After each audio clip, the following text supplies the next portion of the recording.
Konoha Village. Sakura Haruno was slightly stunned. This title, is it talking about her? The text on the sky screen scrolled slowly. There is a rumor circulating in the ninja world.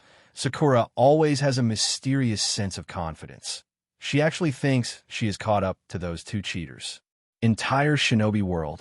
Uzumaki Naruto, what does cheater mean? Sakura Haruno. I don't have a mysterious sense of confidence. Ino Yamanaka. Sakura, calm down. The sky screen lit up. The battlefield of the Fourth Shinobi World War. Naruto and Sasuke, the two demon kings of Konoha, stood side by side, and behind them, Sakura clenched her fists. She looked at the backs of the two people in front of her, the corners of her mouth slightly upturned. Lady Tsunade, it seems like I have finally caught up to them. Entire shinobi world. The silence lasted for 3 seconds. Kakashi Hitaki. Might Guy. To be honest, this courage is worthy of praise. Shikamaru Nara. How should I put it? Confidence is a good thing.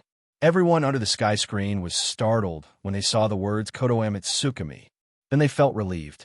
They thought it was some powerful genjutsu. It turned out to be self-brainwashing. Konoha Village. Sakura Haruno's face was already red to the roots of her ears. I didn't use genjutsu on myself. The reason I said that is because I've actually become stronger, okay? Beside her, Ino Yamanaka patted her shoulder. Sakura, stop explaining. The more you explain, the more it sounds like it. Sakura, Haruno. The text on the sky screen flickered. For telescope Kakashi Hitaki's, right? I twitched violently. Him again? The text on the sky screen scrolled slowly. As everyone knows, the Sharingan possessed by Kakashi has the ability to forcibly suck objects into the Kamui dimension. And if this ability is used for twisting heads, then ordinary ninjas are sure to die. Entire shinobi world. Kakashi? When did he have this ability? The sky screen lit up. An ordinary ninja was running in the forest.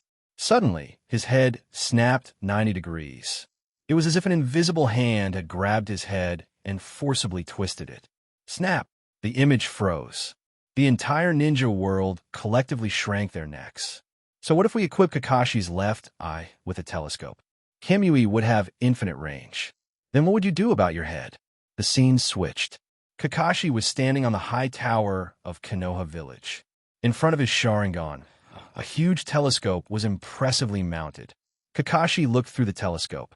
His line of sight passed through the forests of Konoha, through the mountains of the Land of Fire, and across the sea. It reached directly to the Hidden Cloud Village. Reikage was reviewing documents in his office. Kakashi's Sharingan slowly rotated. Kamui, Hidden Cloud Village. Reikage suddenly felt a chill on his neck. Snap! The image froze. The entire ninja world felt a chill on their necks simultaneously. Countless people subconsciously covered their necks with their hands. Reikage Kakashi. How dare you? Kakashi Hitaki. I can't. That's not me. Hidden Cloud Village. Reikage had already stood up from his chair, subconsciously touching his neck that hadn't been snapped yet. Darui was desperately trying to stop him from the side. Lord Reikage, calm down. That's just the sky screen's hypothesis. Besides, that Kakashi might not even know about this usage. I glared at him. He doesn't know, but now the entire ninja world knows. Daru, indeed. After the sky screen made this creative idea public, anyone in the entire ninja world with space-time ninjutsu could be inspired. Ninjutsu is strange and varied. What if someone really develops it? The text on the sky screen continued. 5. Go home Minato. As everyone knows, Minato can instantly arrive wherever there is a flying thunder god mark. If Minato places a mark at home, or even all over the ninja world, then the person targeted by him would be miserable, because you never know when Minato will suddenly appear, throw a Rasengan in your face, and then coolly return home. Anoki. This seems to have been mentioned before, right? 6. Anime watching Sai Konoha Village. Sai was slightly stunned. He didn't expect his name to appear on this list as well. The text on the sky screen scrolled slowly. Sai's super beast imitating drawing is a ninjutsu where whatever is drawn becomes real. People who knew Sai nodded. Super beast, imitating drawing. Sai's unique ninjutsu. Using special ink and scrolls to draw. The drawn creatures can materialize to attack. Lions, snakes, birds, mice. Whatever he draws, he can summon. This ninjutsu is indeed outrageous. The text on the sky screen continued. Then what if Sai happens to have watched anime? Entire shinobi world. Watched anime? What does that mean? If he starts by drawing Saitama and Goku for you, how would you deal with it? The sky screen lit up. Sai stood in the center of the battlefield, the scroll in his hand unfurled. The tip of his brush was dipped in ink, moving like a dragon and a snake. In a few strokes, two human figures appeared on the paper. A bald man, wearing a yellow jumpsuit, a white cape, and red gloves. Saitama, One Punch Man. Any enemy, solved with one punch. Entire shinobi world. One punch? Any enemy? This is too exaggerated, right? The sky screen continued. A man with golden, spiked hair, wearing an orange martial arts uniform with a blue belt around his waist. His body radiated a golden aura, and the surrounding space was trembling slightly. Goku, Super Saiyan. Combat power levels are immeasurable, becoming stronger the more he fights, and his strength doubles after recovering from near death. Entire shinobi world was completely silent. Becoming stronger the more he fights? Strength doubles after recovering from near death? What kind of outrageous constitution is this? Haydn. The abilities of these two people are too cheap. Kage, the one called Goku, is even more outrageous. Is that even human? The text on the sky screen flickered. 7. Gaara with 10 moms, as everyone knows. Gaara possesses the absolute defense. Momsunu. Entire shinobi world was stunned. Momsano. What is this again? They had only heard of Susanoo. Momsano. Why does this name sound a bit off? Momsanu is exactly the manifestation of the obsession of Gaara's mother after her death. No matter what kind of danger Gaara is in, his mother's will turn into sand to protect him. Gaara. The entire ninja world fell silent. This is a mother's love for her child. It transcends life and death, transcends time. Even after death, her will is still protecting her child. However, the tone of the sky screen suddenly shifted. If Gaara had 10 moms, and then his Momsanu stacked 10 layers, then even if you ran to the moon, I'm afraid there would be sand chasing you to beat you up. 8. Healthy Itachi. During the Battle of the Pacific, even in the late stages of his terminal illness, Uchiha Itachi was able to seal Orochimaru directly. If Uchiha Itachi had a certificate of good health, then you would see him wielding the strongest mental attack, Jinjutsu, Tsukuyomi.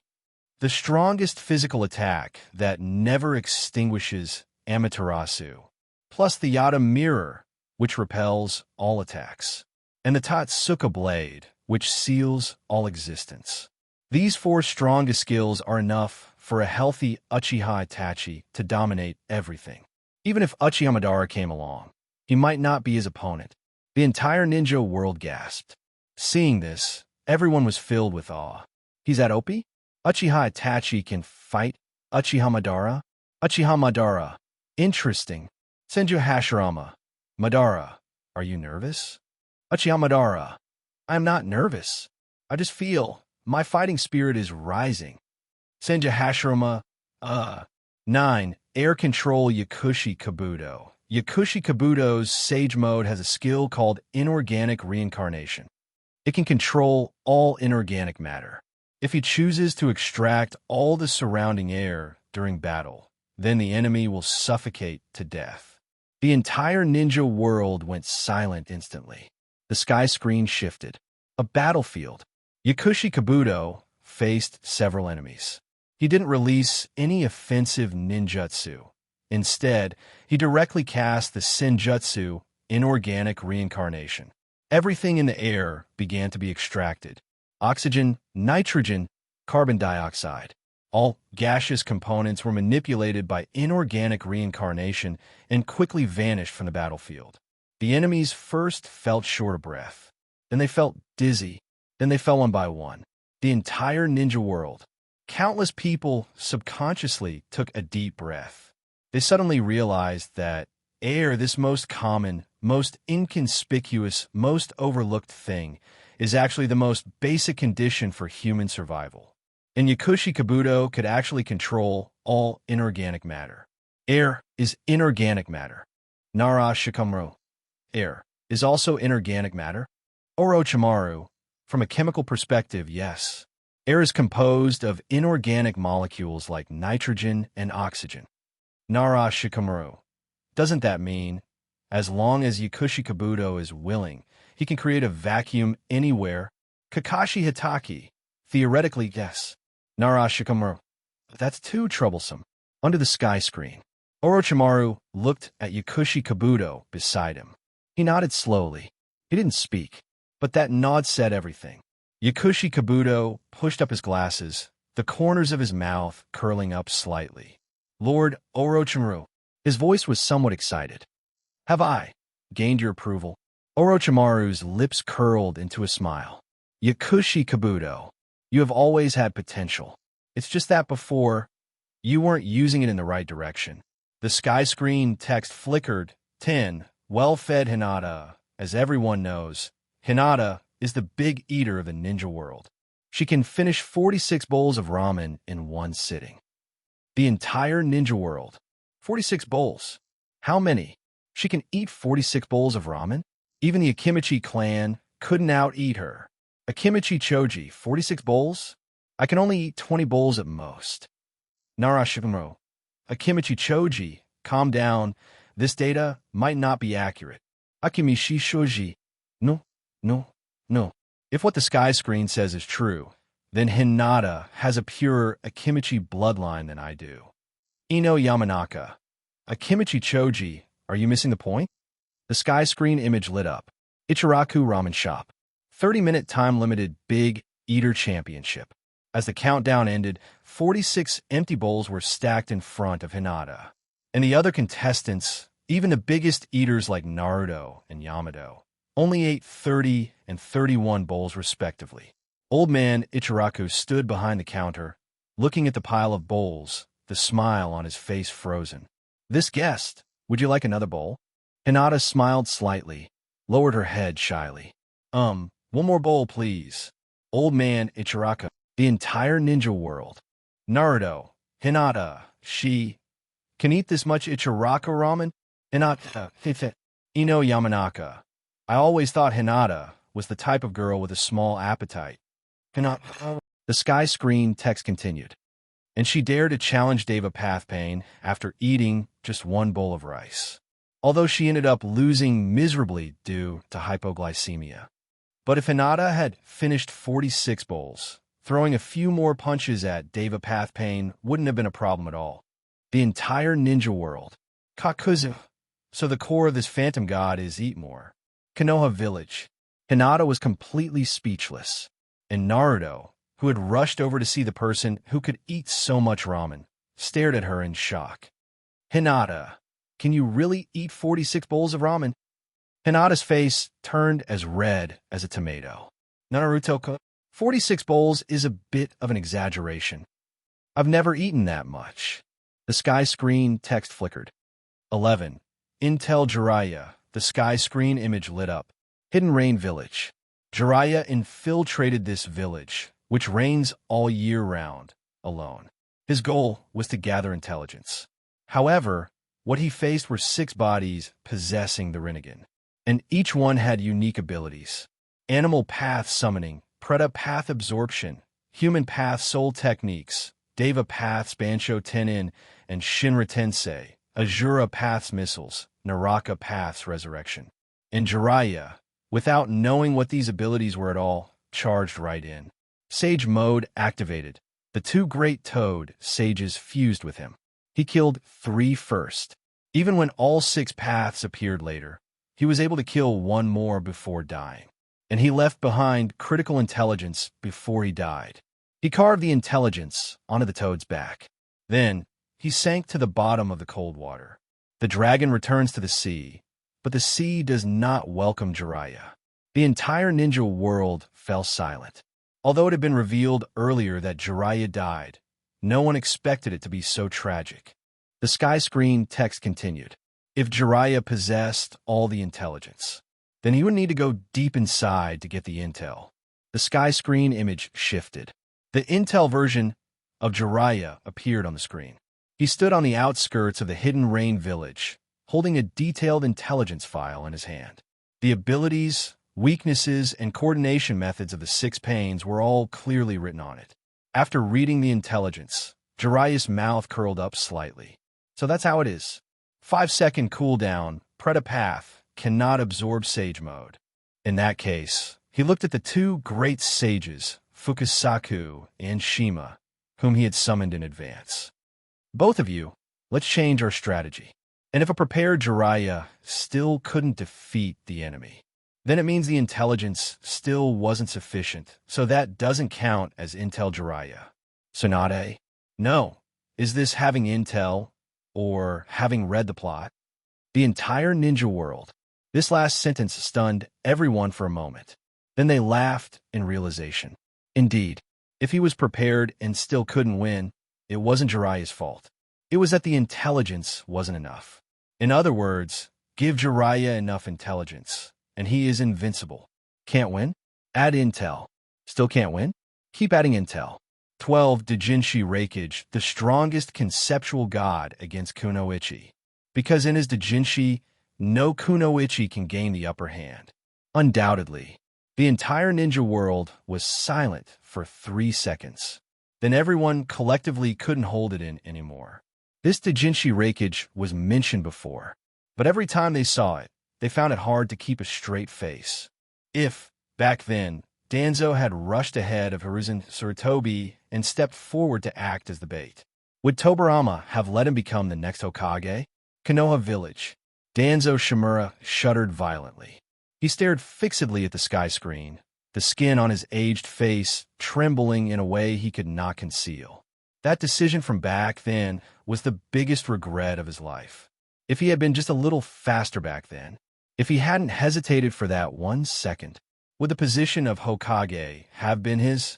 Meanwhile, at the border of the Land of Lightning, Tobirama Senju had a cold expression, his arms crossed as he watched the text on the sky screen. What a joke. Not to mention the things Danzo had done that the sky screen had previously exposed, just based on the impression Danzo left on him. In his view, it was absolutely impossible for this person to become Hokage. The text on the sky screen flickered. On the sky screen, the scene played out. The second Hokage, Tobirama Senju, patted Danzo on the shoulder with a very serious look. Then, without looking back, he took Hiruzen Sarutobi and ran, leaving Danzo alone to face the more than 20 elite ninjas of the Gold and Silver Brothers unit.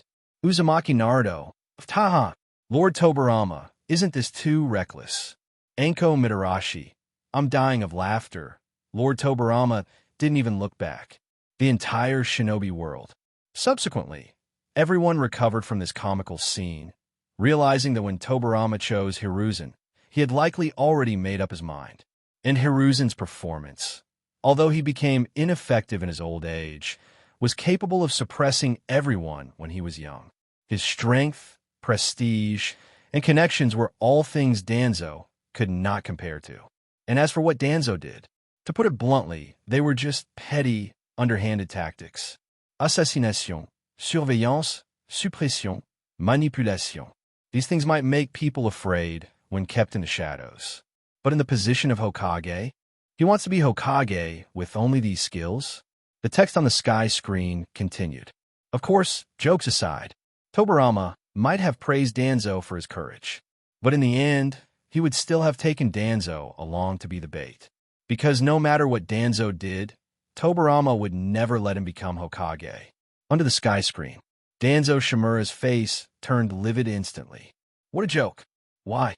Why could a weakling like Hiruzen become Hokage, but not him? How was he inferior to Hiruzen? He was more decisive than Hiruzen, understood the cruelty of the ninja world better than Hiruzen, and understood the darkness better than Hiruzen. Yet he lost to a soft-hearted guy. As for the real reason, Danzo had already given the answer with his own life. First, Danzo's route was originally a training department for the Umbu. It was a talent cultivation base for the Umbu directly under the Hokage.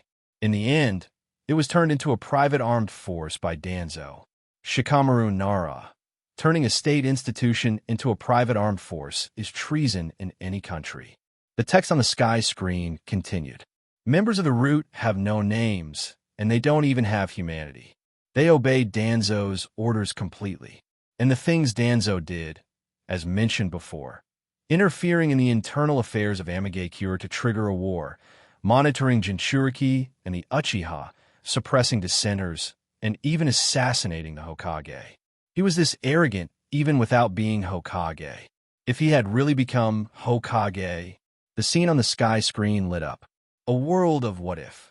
Konoha village became dark and oppressive under Danzo's rule.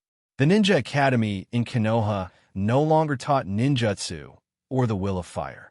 Instead, it taught how to obey, how to erase emotions, and how to become a perfect tool. There was no light in the children's eyes, only obedience. The entire shinobi world gasped. My guy, this is not Konoha. This is hell. Rock Lee, Guy Sensei.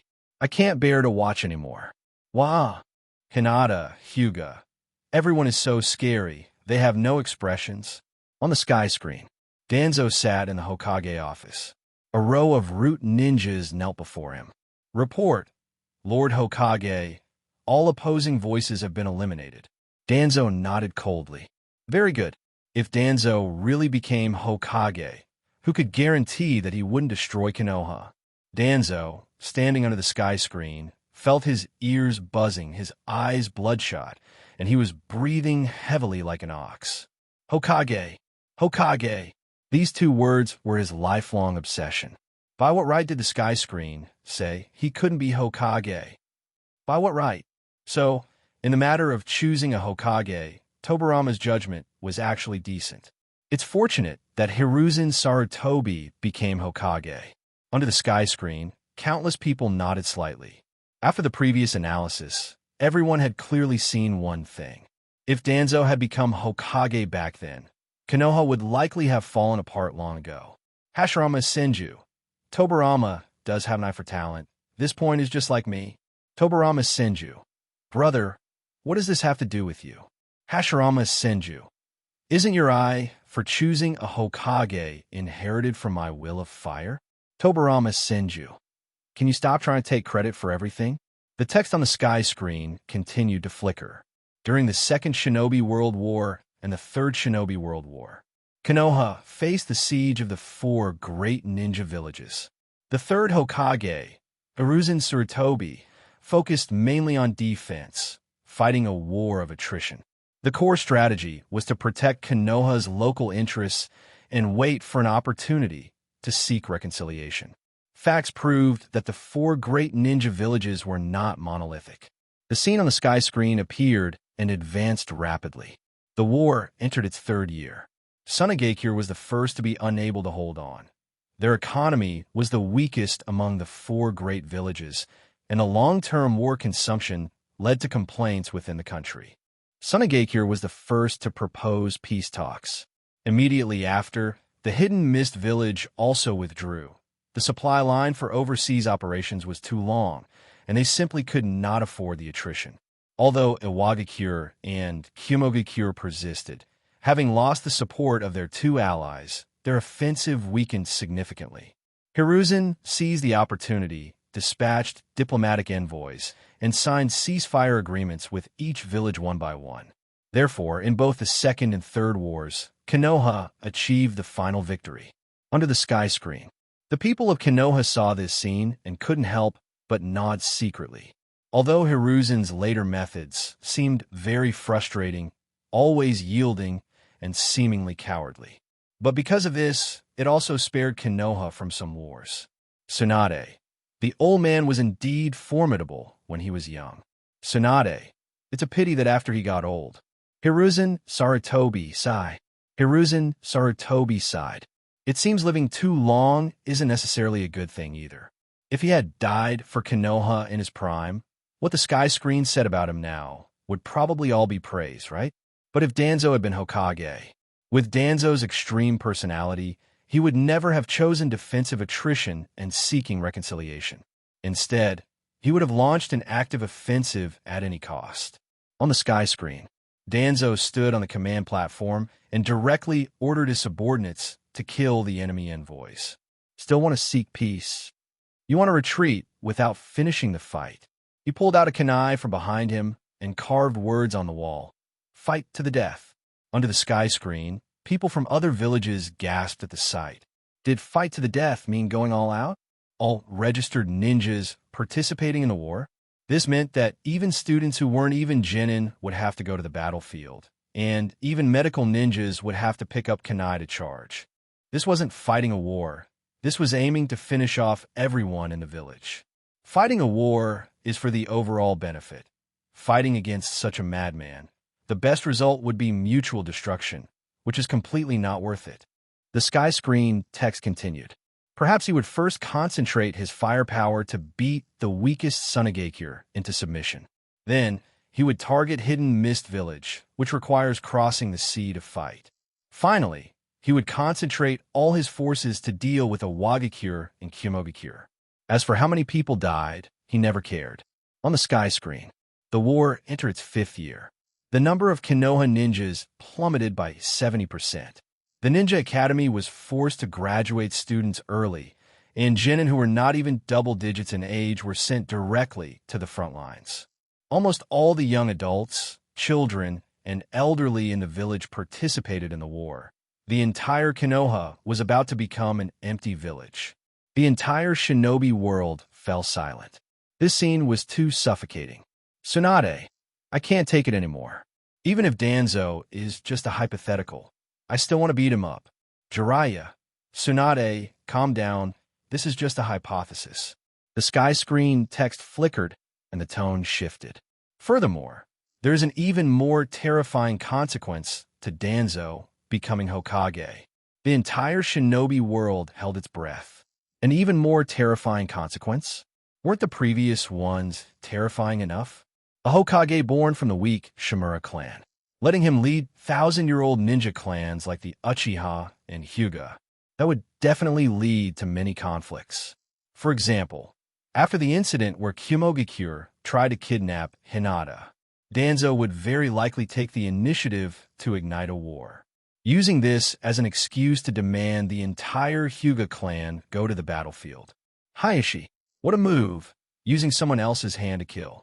Hayashi, consuming the Hyuga in the name of war, leaving me with no room to even refute it. Anoki, what Danzo needs is war. Only then can he legitimately consume those who oppose him. The sky screen text continued. Afterward, he would also take the opportunity to suppress the inherently evil Uchiha clan. The sky screen image changed. The war broke out completely. In the name of the Hokage, Danzo sent the Uchiha clan to the most dangerous front lines, consuming the Hyuga, consuming the Uchiha.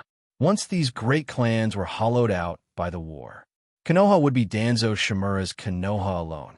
In short, it is to constantly consume the Hyuga and Uchiha through war. Under such tragic circumstances, the Uchiha clan might launch a coup d'etat more than a decade early. The sky screen image lit up. The Uchiha clan grounds. Late at night, Fugaka knelt in a secret room, facing a group of Uchiha elders. Everyone's faces were filled with exhaustion and anger. More than half of the clan's young adults had died or were injured, and Danzo's orders kept coming in endlessly. Do not let the fighting stop. Then someone said, let's stage a coup. As everyone knows, the Uchiha is a very sinister clan. The more Uchiha clansmen die, the more powerful ones emerge. If Danzo really became Hokage, he would absolutely never be able to control the Uchiha. Under his hand, Konoha would inevitably collapse. The entire shinobi world gasped in shock who knows how many times. Shikaku, the Uchiha coup d'etat, happened more than a decade early. Shikaku. This means Konoha's civil war would break out before the war even ended. Shikamo, besieged by the 4 great ninja villages from the outside, and a Uchiha coup on the inside. Hiruzen Sarutobi. Hiruzen Sarutobi. I am even more glad now that Lord Tobarama did not choose Danzo. Danzo Shimura. Under the sky screen, Danzo Shimura stood alone in the corner. He no longer knew what to say. It turns out that from the very beginning, the position of Hokage never belonged to him. Then his eyes turned red, and he breathed heavily like an ox. After the silence came rage. That inherently evil Senju old ghost actually didn't want to let me be Hokage. If I were Hokage, I would definitely do better than that coward Hiruzen. This sky screen is completely making things up. The sky screen image switched, and new text appeared. As everyone knows, as the first Hokage, Hashirama was known as the god of the ninja world while he was alive, and after his death, his cells have also played a crucial role in various fields. These cells, possessing extremely powerful vitality, can play a huge role in everything from strengthening combat abilities to creating life, and even assisting in the evolution of the Sharingan.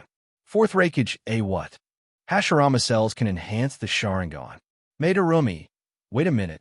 The evolution of the Sharingan requires intense emotional stimulation. How can Hashirama cells skip this process?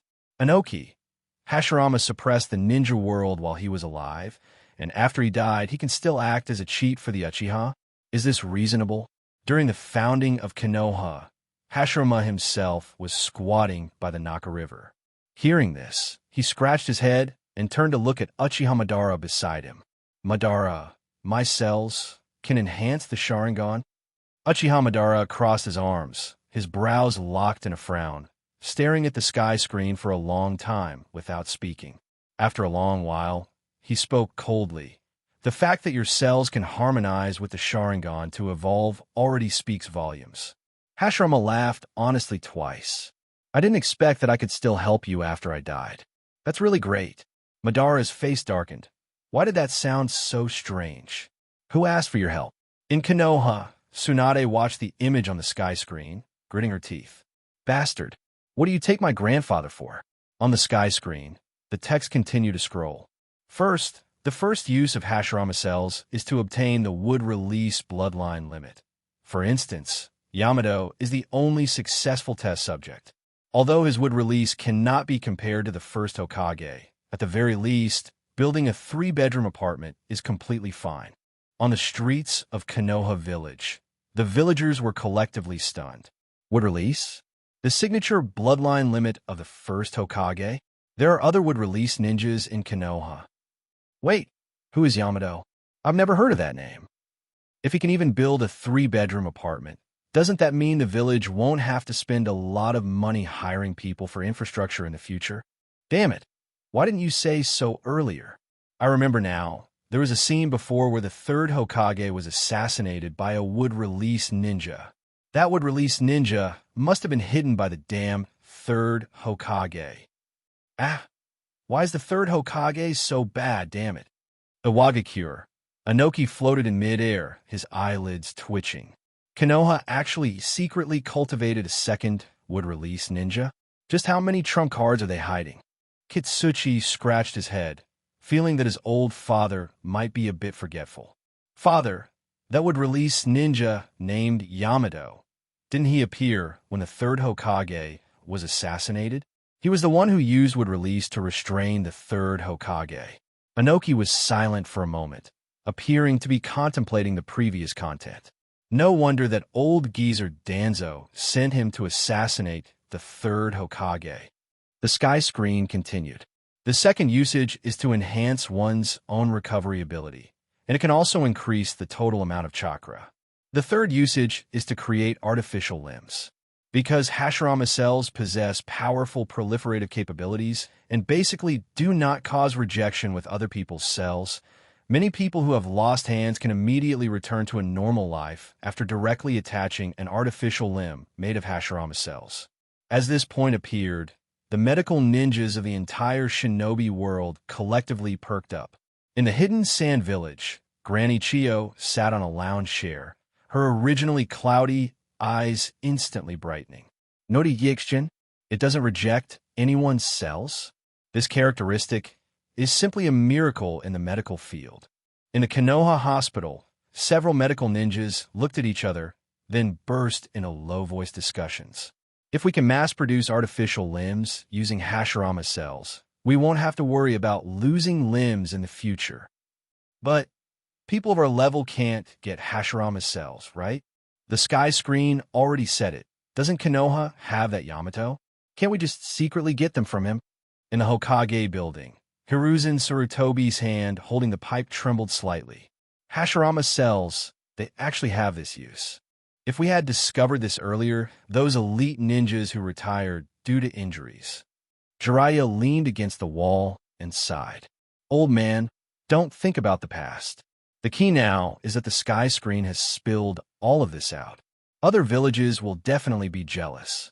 This is going to be troublesome. In the underground base of Odogaekure, Orochimaru looked at the content above, saying nothing, only a deep smile appearing at the corners of his mouth. The sky screen continued. The fourth usage is to create the White Zetsu army. For example, the 100,000 White Zetsu in the Fourth Shinobi World War were replicated life forms created by combining Hashirama cells with the Geto statue. The comments section was silent for a moment. Madarumi, White Zetsu. What is that? Fourth Reikage, a 100,000? What kind of army can have 100,000? The sky screen did not explain too much and went directly to the fifth point. The fifth usage is to strengthen control over the Sharingan. For example, relying on the enhancement of Hashirama cells, Danzo can easily wield 11 Sharingan and perform his Inagi 10 times without any problems. Plus, there is Shurisue's Mangekyo, and Obito, due to the enhancement of Hashirama cells' vitality, can use Kimui frequently without any side effects. The entire shinobi world completely exploded. On the streets of Konoha, the villagers were dumbfounded. Danzo has 11 eyes on his body. That must be so disgusting. Is that the point? That guy named Obito, he actually uses Kamui without side effects. Don't you know how heaven-defying the sky screen said Kimui was before? In the Hokage building, Jiraiya's expression changed abruptly. What did Danzo get so many Sharingan? Hiruzen took a deep breath, seemingly calming his mood. On the night of the Uchiha clan's massacre, he must have. The sky screen continued. The sixth usage is to enhance the strength of the White Zetsu. In the Fourth Shinobi World War, after Yamato was utilized, the Hashirama cells in his body not only strengthened the 100,000 White Zetsu, but also allowed the spiral White Zetsu to perform the wood golem technique, which even Yamato himself could not use. This information was too massive, and the entire shinobi world fell into silence again. Spiral White Zetsu? What on earth is that? He can actually use the first Hokage's wood golem technique? What exactly happened in the Fourth Shinobi World War? Why does it feel like the entire shinobi world was fighting a group battle? In Konoha, Yamato stood in the corner of the Umbu training ground, looking at the description on the sky screen, his whole body stiffening. I was captured to strengthen the White Zetsu army. A fellow Umbu colleague patted him on the shoulder, his tone complex. Yamato, your future is truly full of misfortune. The text on the sky screen continued to scroll, and the style shifted. The last usage is to assist in awakening the Rinnegan.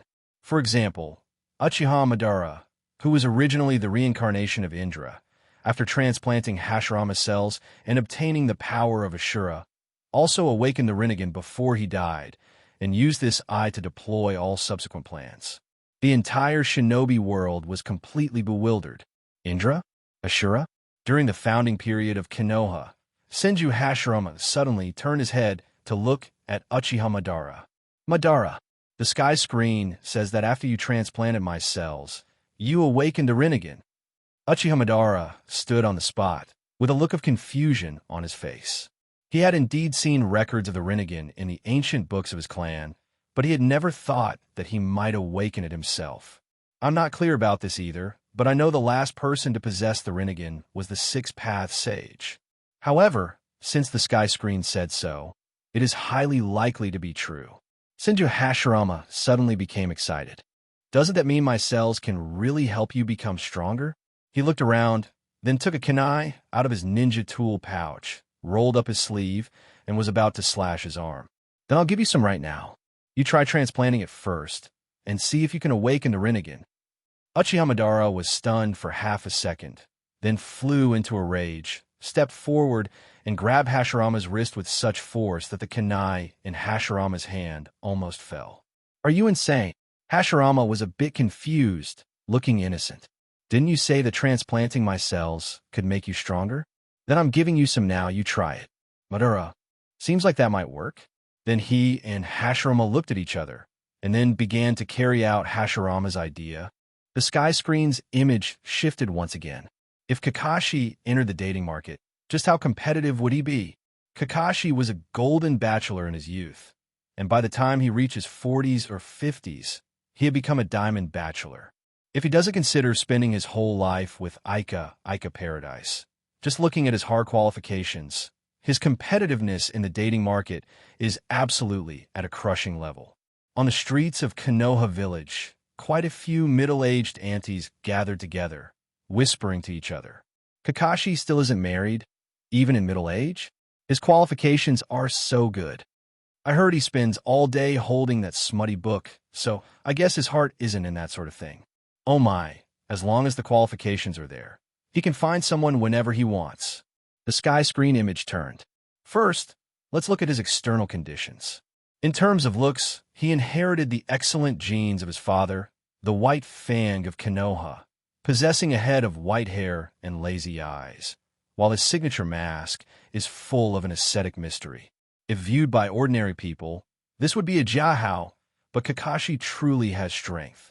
Uzumaki Naruto, what does Jihao even mean? Last time it was hacker, this time it's Jihao. Can the sky screen speak human language? Ino Yamanaka, Jihao. I guess it's a homophone for guy. Saying Kakashi-sensei looks like a mysterious guy. Nara Shikamaru, you're quite positive in your interpretation. However, I suggest you don't dig too deep. The sky screen's choice of words has never been decent. Kakashi rested his forehead in one hand. He was already too lazy to explain. Mike Guy by the training ground stood with his hands on his hips and laughed, looking up. Kakashi, the sky screen says you're handsome. But when it comes to youthful dashing looks, the blue beast, won't lose to you. Kakashi rolled his dead fish eyes. God, change your bowl cut first before you say that. Your look has absolutely nothing to do with being handsome. The sky screen continued. Since he was young, he displayed genius aptitude.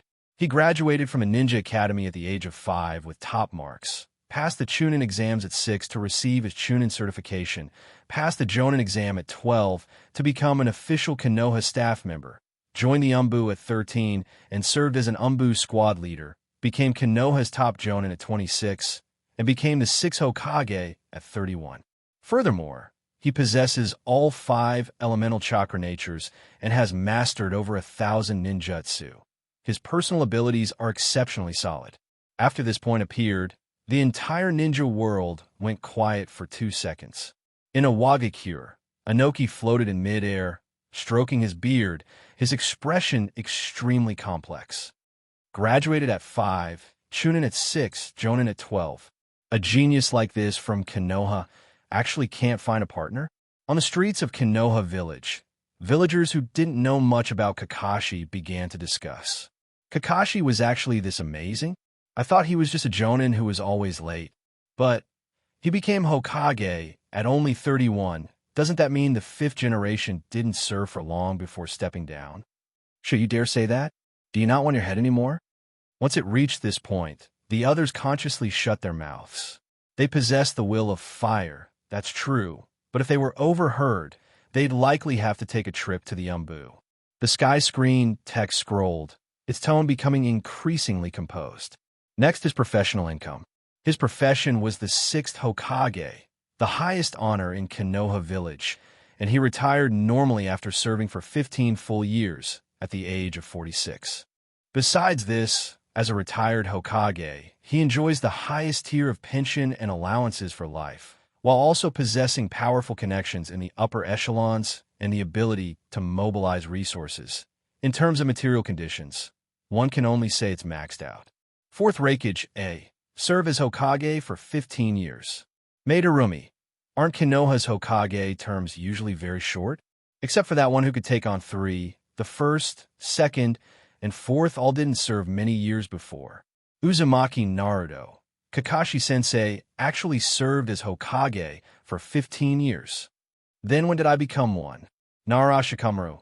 Naruto. The order is that the seventh comes after the sixth. That is to say, only after Kakashi-sensei finished his 15 years did it become your turn. Naruto counted on his fingers for a long time, then let out a miserable howl. Then I won't be able to become Hokage until I'm in my 40s or 50s. Sasuke, on the side, suddenly interjected. That's 31, idiot. In the Hokage building, Hiruzen Sarutobi held his pipe, saying thoughtfully, retiring after serving 15 full years. I'm envious. If only I'd done the same. In the 48th year of Konoha in the Hokage office, Minato Namikaze watched the description of Kakashi's future on the sky screen, a gentle smile hanging on the corner of his mouth. Kakashi, becoming Hokage at 30, retiring after 15 full years. He turned his head to look at Nara Shikaka beside him. Shikaku, how do you think Kakashi endured these years?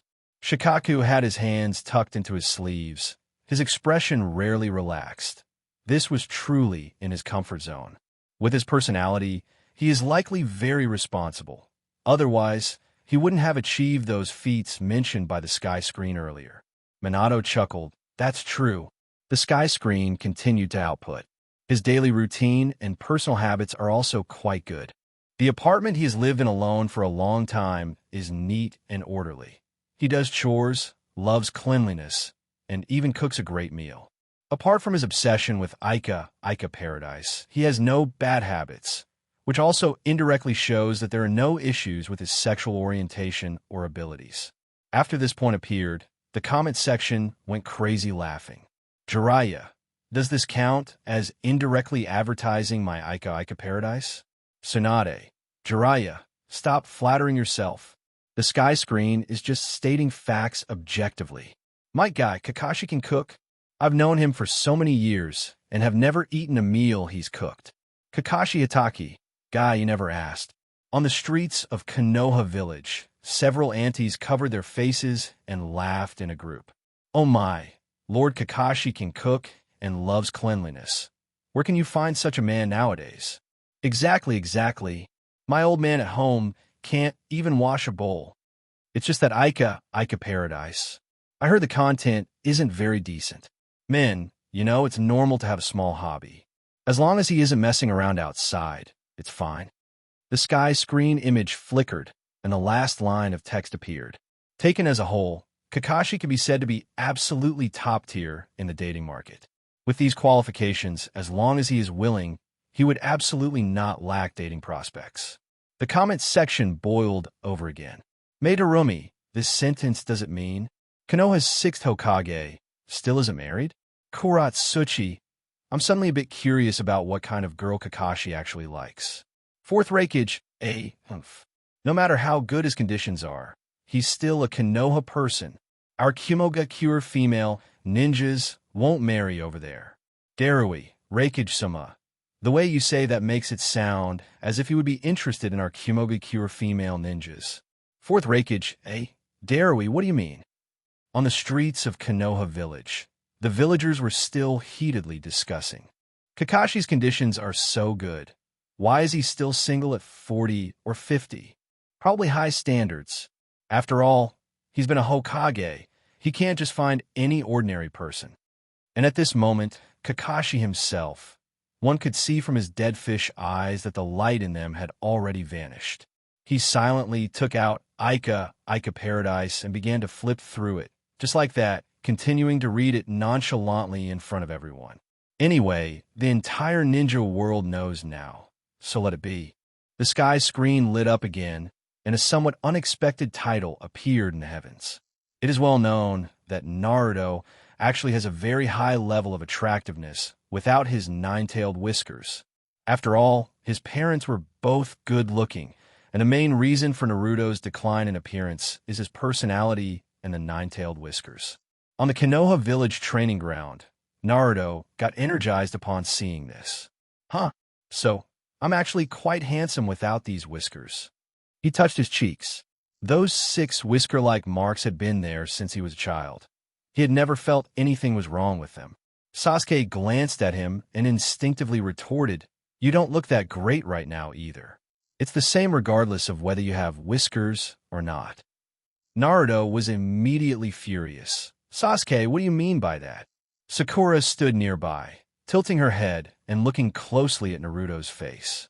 The sky screen seems to have a point. If Naruto covered his whiskers and was a bit quieter without talking. She paused, seemingly thinking seriously. It'd seem a bit more pleasing to the eye than it is now, right? In the Hokage office, Jiraiya leaned against the window, stroking his chin, thoughtfully observing the text on the sky screen. Minato and Kushina were indeed good-looking. If that kid Naruto inherited his mother's features and his father's blue eyes, logically speaking, his foundation shouldn't be bad. However, his personality is truly a fatal flaw. He's shouting and yelling all day long. No matter how good a face is, it can't withstand such torment. Tsunade snorted from his side. "You have the nerve to talk about others? Why don't you look at what you look like now?" Jiraiya: "I personally think I'm quite handsome, okay?" The text on the sky screen continued to scroll. "And why didn't the former Nine-Tails Jinchuriki, Uzumaki Mido, and Kushina have them?" First of all, Uzumaki Mido was not born a Jinchuriki. Both she and Kushina were chosen to become Jinchuriki after reaching a certain age. Moreover, both came from the Uzumaki clan and possessed powerful sealing techniques. The nine-tailed chakra was sealed tightly and could not erode their bodies at all. So naturally, the nine-tailed whiskers could not form on their faces. Year 48 of Konoha Hokage office. Uzumaki Kushina sat in a chair, covering her face with both hands, staring at the text on the sky screen through her fingers. So, not having whiskers is because the sealing technique was strong enough. I was wondering why my face was so clean. She turned her head to look at Minato Namikaze. "Minato, do you think if Naruto had whiskers on his face, would it be unattractive? Would he be unpopular with girls at school?" Minato smiled and walked over, reaching out to ruffle her red hair. "The child you gave birth to is good-looking no matter what. Besides, didn't the sky screen say it? He has high attractiveness when he doesn't have whiskers." The sky screen image switched, and new text appeared. "The reason Naruto has them is that when a female Jinchuriki is pregnant, the seal continuously weakens during the pregnancy. The energy used to suppress the tailed beast is all used to nurture the fetus, which led to Naruto being marinated by the nine-tailed chakra, eventually causing birthmarks to appear on his face. This can be compared to Kinkaku and Ginkaku of the Hidden Cloud Village. They once ate the flesh and blood of the nine-tailed, so after their bodies were eroded by the nine-tailed chakra, nine-tailed whiskers also appeared on their faces. The entire shinobi world went quiet for an instant. Then the barrage exploded. Reikage A marinated? What kind of term is this? Meitarumi. So the whiskers on Naruto's face are because he was soaked in nine-tailed chakra for too long in the womb. Hidden Cloud Village, Reikage Building. Killer Bee touched his face, looking at his big brother with some concern. "Big brother, will the eight tails chakra leave marks on my face?" I glared at him. "Shut up. Your sunglasses are ugly enough as it is." Killer Bee, "Big brother, you hurt my feelings." On the streets of Konoha Village, villagers were gossiping. So the whiskers on that demon fox's face are because he was marinated in nine-tailed chakra in the womb. I thought he was the demon fox himself. So does that mean Naruto counts as the child of the nine-tailed demon fox? Doesn't that mean we didn't bully the wrong person before? Wow, is there even that angle? The text on the sky screen continued to scroll. And after Naruto reconciled with the nine-tailed, he naturally wouldn't intentionally suppress the nine-tailed chakra, which also caused his descendants, Himawari, Uzumaki, and Boruto, to inherit the nine-tailed whiskers. It's just that the nine-tailed chakra bloodline is a bit thinner, so Boruto and Himawari Uzumaki's nine-tailed whiskers only have 2 stripes. So I reasonably suspect that when Naruto was firing, did the nine-tailed sneak a little in too? The entire shinobi world was silent for 3 seconds. Then the barrage went completely crazy. Tsunade. Sky screen, what kind of nonsense are you talking about? Mai Tirum. Sneak a little in? Is this the meaning I think it is? Uzumaki Naruto. On the Konoha village training ground, Naruto turned to look at Kakashi with a blank face. Kakashi-sensei, what did the nine-tailed sneak in? Kakashi covered his forehead with his hand. His expression under the mask was unclear, but through the mask, it could be seen that the corners of his mouth were twitching violently.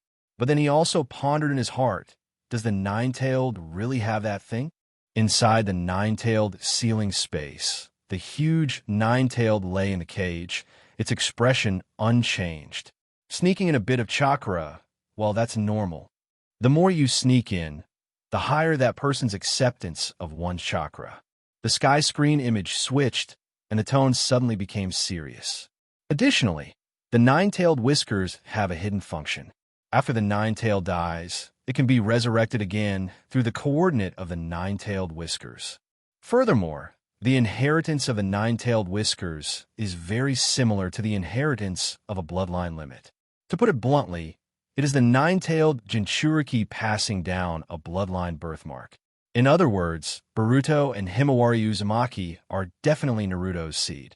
The entire shinobi world was quiet again. Then the barrage flooded the screen. Mei Terumi. So the whiskers on Naruto's face are coordinates? Can a nine-tailed still come back through this after it dies? Karatsuchi. That last sentence. Why does it feel like the sky screen is deliberately emphasizing that Boruto and Himawari Uzumaki are Naruto's biological children? Is there anyone who doubts this? On the Konoha training ground, Naruto was completely confused. He touched his cheeks, rubbing his fingers back and forth over the whisker patterns. So, the whiskers on my face are not only birthmarks, but also the resurrection coordinates of the nine-tailed? Kakashi finally regained his composure, firmly holding his mouth corners from the previous thoughts. If what the sky screen says is correct, then the whiskers on your face are the anchor points left by the nine-tailed. As long as you have this mark, even if the nine-tailed is gone, it will be resurrected within your body. The sky screen continued. Furthermore, the inheritance of the nine-tailed whiskers is very similar to the inheritance of a bloodline limit. To put it bluntly, it is the nine-tailed Jinchuriki passing down a bloodline birthmark. In other words, Boruto and Himawari Uzumaki are definitely Naruto's seed. Someone in the barrage couldn't hold it in anymore. Nara Shikamaru. Sky screen, that last sentence of yours was superfluous. No one doubts this. Ino Yamanaka. Yeah, who would doubt whether Boruto and Himawari Uzumaki are Naruto's children? Hyuga Hinata. That. Uzumaki Naruto. Hinata, don't faint. I'm serious, don't faint. This is already the third time today. In the Hyuga compound, Hinata's face was as red as a cooked shrimp, white smoke rising from the top of her head, falling straight backward. Hyuga Hanabi hurriedly rushed over from the side to support her sister. Sister, pull yourself together. Hinata mumbled groggily, Naruto-kun, children, bloodline, on how much Sasuke trusts Naruto's intelligence. In the Konoha village training ground, Naruto puffed out his chest immediately upon seeing this title. Haha, the sky screen is finally going to praise the trust between me and Sasuke. We are the best partners. Sasuke glanced at him expressionlessly without saying a word. Has the sky screen ever said anything good about them? The sky screen scene cuts in. During the Chunin exams, in a dense forest. After the disguise attack incident, Sasuke, Naruto, and Sakura regrouped. To prevent enemies from impersonating teammates and infiltrating the team, Sasuke specifically devised a long code to verify identities. In the scene, Sasuke stands in front of the two with a serious face. Listen up, this is the code between the three of us. When many enemies are stirring, one can lurk. In quiet places, one cannot hide. Madarumi, is this code too long? Or would there be time to finish reciting it on the battlefield? Kuratsuchi. And with such a long code, what if the enemy memorizes it? Shikamaru. To be honest, the point of this kind of code is that it's hard to remember, But the problem is it's embarrassing if the teammates can't remember it themselves. On the streets of Konoha village, the villagers looked at Sasuke reciting the code with a straight face on the sky screen, and all showed subtle expressions. This code isn't a bit too long. I remember that Sasuke kid is a genius, right? A code devised by a genius must have its reasons. Did you watch carefully? Are you sure? But Sasuke's grades in the Ninja Academy were really good, right? Surely he can't even remember this much. The sky screen scene continues. Just after Sasuke finished speaking, before the three of them could finish the verification, a sudden gust of wind blew them apart. When Sasuke found Sakura and they verified their identities with the code, Naruto arrived late. In the scene, Naruto emerged from the bushes, patted the dirt off his body, and grinned. Hey, is everyone okay?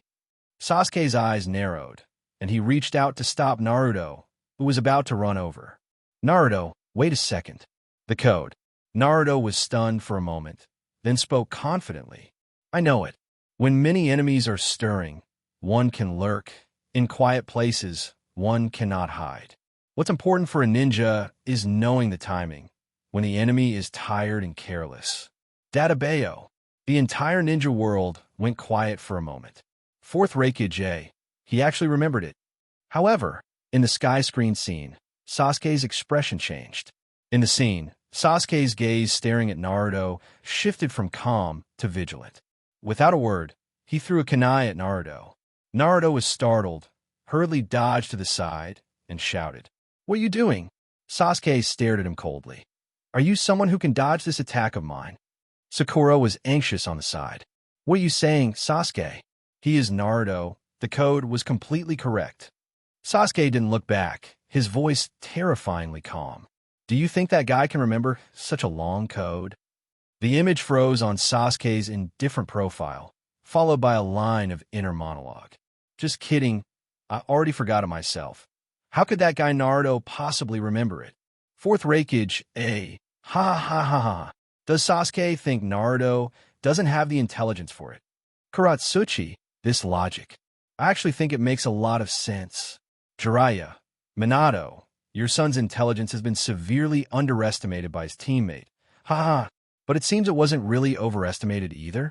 Year 48 of Konoha Hokage office. Minato Namikaze looked at the scene on the sky screen and couldn't help but chuckle. That child Naruto, it seems he hasn't been very good at remembering things since he was little. The scene switches. Can Senju Hashirama withstand 600 billion paper bombs? The entire ninja world went quiet for a moment. Then a series of question marks and exclamation points popped up in the barrage area. Madarumi, this question, isn't it a bit absurd? That is the god of shinobi. Kuratsuchi, although 600 billion sounds scary, it's exploding on the god of shinobi. I really can't say.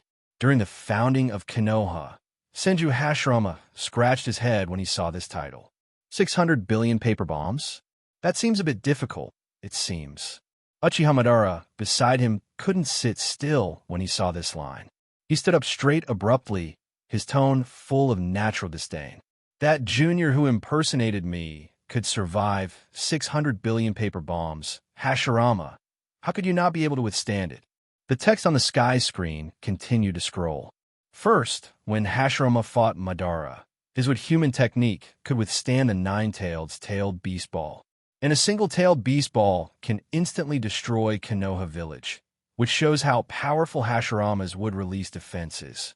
Although 600 billion paper bombs is a large quantity, the problem is that those paper bombs cannot be concentrated in one place, so the explosive damage cannot be concentrated. In contrast, the explosion of a tailed beast ball is absolutely concentrated, which dictates that the power of 600 billion paper bombs is far less than that of tailed beast ball. In Konoha village, Jiraiya leaned against the window, rubbing his chin and muttering. If you put it that way, 600 billion paper bombs exploding on Lord First Hokage is probably like heavy rain hitting a stone.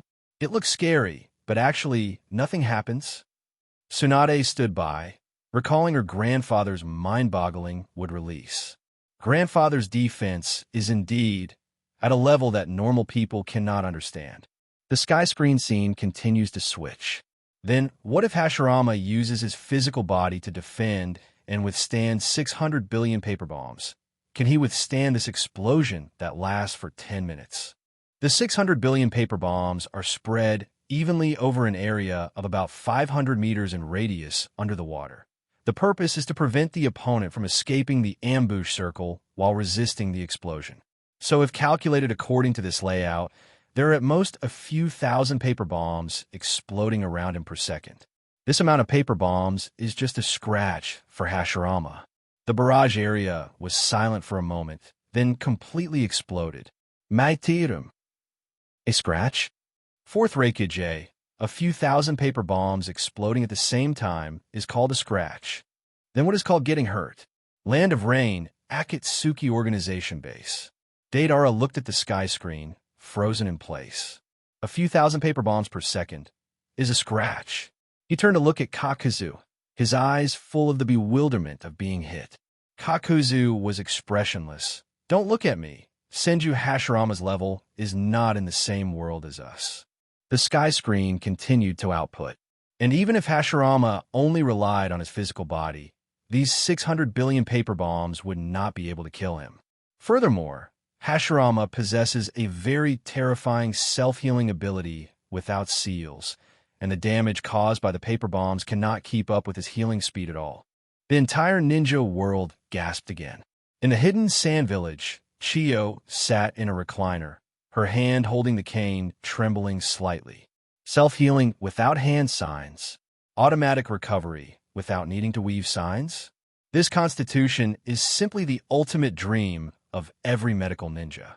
Ebizo stood nearby and sighed. Sister, the point is that Senju Hashirama could withstand 600 billion explosive tags with his physical body alone. The self-healing just meant he didn't even get injured. Chiyo was silent for a moment, then muttered. If you were to use a single explosive tag to blast a normal ninja, they would normally have been reduced to ashes long ago. During the founding period of Konoha, Senju Hashirama himself looked at the description on the sky screen, a bashful smile appearing on his face. So my self-healing is that powerful. I didn't even know that myself. Uchiha Madara crossed his arms, recalling the scene where Hashirama had just peeled off flesh from his own body and transplanted it onto his own. That flesh had healed directly the moment it left Hashirama's body, while the area where he had transplanted it was still throbbing with pain. This scene reminded him of a short while ago. The scene where Hashirama pulled out a kunai preparing to die for Tobirama. Hashirama's self-healing was indeed as heaven-defying as the sky screen said. Normally, a kunai would be completely unable to harm him in the slightest. But if he really wanted to die, with Hashirama's personality, if he truly made up his mind to do something, he would absolutely never turn back. Then, with Hashirama's recovery ability being so strong, how exactly did he die? The text on the sky screen slowly emerged. In fact, Hashirama's true cause of death is also related to his powerful recovery ability. The entire ninja world fell into silence again. On the streets of Konoha, the villagers looked at each other. Didn't the Hokage die of illness after fighting that damned Uchiha Madara? Could there be a hidden story? The sky screen switched images to provide an explanation. As everyone knows, as soon as Hashirama's body is attacked, the Hashirama cells within his body will run crazily, healing all wounds at an extremely fast speed. It is worth noting that his granddaughter, Tsunade, inherited his trait of being able to heal injuries and illnesses, thereby developing an S-rank medical ninjutsu, the creation rebirth. Its principle is to use chakra to stimulate proteins, thereby achieving the effect of accelerating cell division. It can not only heal wounds, but also regenerate organs and tissues within the body. However, the number of times human cells can divide is limited. That is to say, accelerating the number of cell divisions is actually equivalent to cutting short one's own lifespan. The entire ninja world was collectively stunned at this moment. In Konoha, Tsunade stood in front of the window of the Hokage building, looking at the text on the sky screen, her expression changing slightly. Shizen asked in a low voice from the side. Lady Tsunade, is what the sky screen says true? Tsunade was silent for a moment, then laughed at herself. The principle of creation rebirth is indeed accelerating cell division, and there is indeed a price. I just didn't expect that grandfather died because of this. Jiraiya walked to her side with a very serious expression, just about to offer some comfort. Tsunade interrupted him. No need to comfort me. I was already prepared for this. In the underground base of Odoge-cure, Orochimaru looked at the text on the sky screen without feeling surprised. He had long known that cells had an upper limit, but he only knew that much. He could not control cell division, nor could he raise the upper limit, so he could only constantly search for bodies to possess. If only there were a body that aged very slowly. During the founding period of Konoha, Senju Hashirama looked at the text on the sky screen and blinked. So, I died because I recovered too fast. I was wondering why I never felt tired after a fight. So, it was directly overdrawing my life force. In the forest on the border of the Land of Lightning, Senju Tobirama looked at the text on the sky screen and slowly closed his eyes. Big brother's cause of death. It was actually like this. He had always thought that his big brother had exhausted his heart and soul in that decisive battle with Uchiha Madara, and finally passed away peacefully in peace.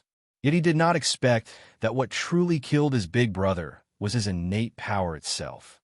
The sky screen continued to scroll, and as the god of shinobi and the reincarnation of Ashura, Senju Hashirama's body's recovery ability is innate and not something he can control. Precisely because of this, whenever Hashirama gets injured, the cells in his body automatically divide, thereby healing all wounds. And during the Sengoku period, the frequency of battles between Hashirama and Uchiha Madara could be described as a small fight every 3 days and a big fight every 5 days. The image cuts in. In the wilderness of the Sengoku era, young Hashirama and Uchiha Madara fought again and again. Blades flashed, chakra collided, and the earth was torn apart and healed by the power of the two.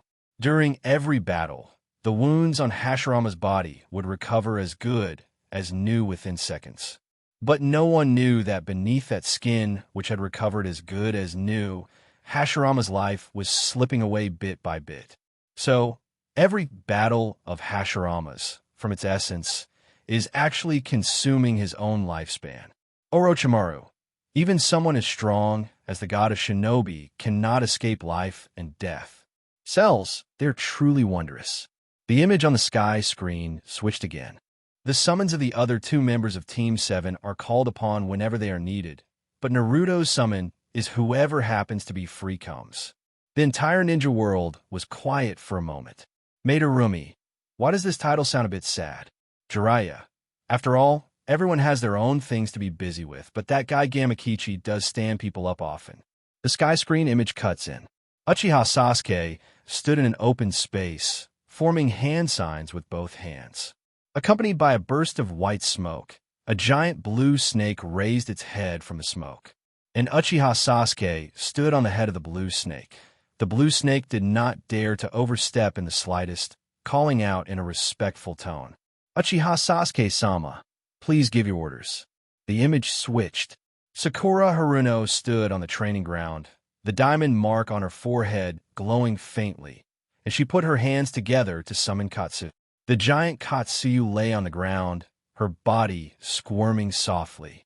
She spoke, her voice gentle, as if carrying the tenderness of a wife towards a junior. Sakura-chan, you can finally activate the strength of 100 seal. 4th Reikage A. The relationship between a summon and a ninja is primarily contractual. This attitude is very normal. Kuratsuchi. Indeed, most summons have this kind of interaction mode. Right. The sky screen image switched again, the camera turned and focused on Naruto. Naruto formed hand signs and slapped the ground. The white smoke dissipated. A toad with a cigarette in its mouth squatted on the ground. It blew a smoke ring, looked at the surprised Naruto, and spoke in a tone as casual as a buddy met on the street. My old man is busy mediating, so I came. Surprised, right? If you run into any trouble, Just say it. We're all buddies. The entire ninja world was quiet for 2 seconds. Maitirum. Fourth Reikage. Is this what a summon says to its summoner? On the Konoha training ground, Naruto looked at the toad with a cigarette on the sky screen, his eyes wide open. This toad is buddies with me? He scratched his head, a confused expression on his face. But I haven't met it yet. Kakashi leaned against a tree trunk, gazing at the sky screen with dead fish eyes, and spoke slowly. This is a future event, Naruto. It looks like you get along well with the Toad Clan. The text on the sky screen continued to scroll. And don't look at Gamakichi smoking a cigarette all day like the old third, but when something happens, it really steps up. When he was still a tadpole, Naruto would just squeak, and it would dare to come. It's all about loyalty. The scene cuts in. As Naruto is practicing the summoning jutsu, a tadpole the size of a fist, dragging a long, thin tail, hops vigorously in front of Naruto. Naruto, Kuratsuchi. By that logic, this tadpole counts as Naruto's childhood sweetheart. The sky screen continues to switch, and during the battle against Gaara, Naruto intended to summon Gamabunta, but Gamakichi appeared instead. One was bold enough to call, the other was bold enough to come. In the scene, at the Chunin exams arena, huge waves of sand are rolling, and the roar of the one-tailed Shikaku is deafening. Naruto forms hand seals and slams his hands onto the ground. Summoning jutsu. The white smoke clears. Gamakichi is squatting on the ground. He is still young and hasn't picked up the smoking habit yet. He looks at Naruto calmly, without a hint of panic. My old man is busy, so I came. Naruto. The entire shinobi world falls silent again. Kuratsuchi. Isn't the gap a bit too big? Jiraiya. Naruto. It seems your bond with Gamakichi was destined back when he was just a tadpole. The text on the sky screen continues to scroll. And the Toad family really treated Naruto with the utmost sincerity. When Pain attacked, it can be said that everyone from the Toad family who could come came. You tell me if that's loyal or not. The scene cuts in. Over the ruins of Konoha village, smoke explodes. Naruto stands atop Gamabunta, with Fukasaku and Shima squatting on either side. Gamakun, Gamahiro, Gamakichi, Gamabunta, almost the entire combat strength of the Toad family is present. In the sky screen, the battle is extremely tragic. All 3 generations of Toads were severely injured to defeat Pain. The comment section falls into a brief silence. Meitarumi, the Toad Clan is certainly loyal. Huh? Kuratsuchi. It's really rare for summoned beasts to go to such lengths. The text on the sky screen continues to scroll. Even after suffering such heavy injuries, when Naruto summoned them during the 4th Shinobi World War, Gamakichi still dared to come. The scene cuts in. On the battlefield of the 4th Shinobi World War, smoke fills the air, and the Allied forces are in a fierce battle with the White Zetsu army. Naruto stands on high ground, forms hand seals, and slams his hands onto the ground. The white smoke clears.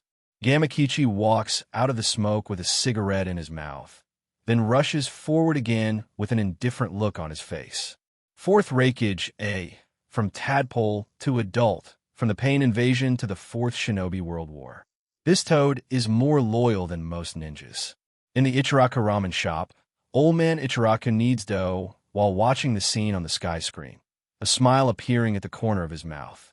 Why didn't Obito capture Naruto when he was a child? Fourth Reikage A. This is indeed a question. The Nine-Tails Jinchuriki is such an important strategic resource. Losing a nine-tailed fox would weaken Konoha's combat power even more. Obito killed Minato and his wife, so why let the nine-tailed fox go? Meitarumi. Following his previous style of operation, he should have seized the Jinchuriki when Konoha was at its weakest. The text on the sky screen scrolls slowly. After all, Konoha was undefended after Minato died. Even if Obito had swaggered in to capture him, no one could have stopped him. Yet, he let Naruto suffer in Konoha for 16 years. Even when walking down the street, he was ostracized and cursed. This kind of life was already a daily routine for Naruto. On the streets of Konoha village, The villagers are collectively stunned. So Obito didn't capture that demon fox because he wanted to let him continue suffering in Konoha. What exactly is he plotting? Shouldn't he have just taken the demon fox away? The sky screen continues to output. Based on Obito's actions, he should have taken Naruto away, raised him, made Naruto believe that Konoha was the culprit behind his parents' death, and finally sent the villagers of Konoha to the afterlife with a massive Rasen Shuriken. The entire shinobi world falls silent again. Then, the streets of Konoha village explode in chaos. What the hell is a massive Rasen Shuriken? Are you kidding me? Why is Konoha so disaster-ridden?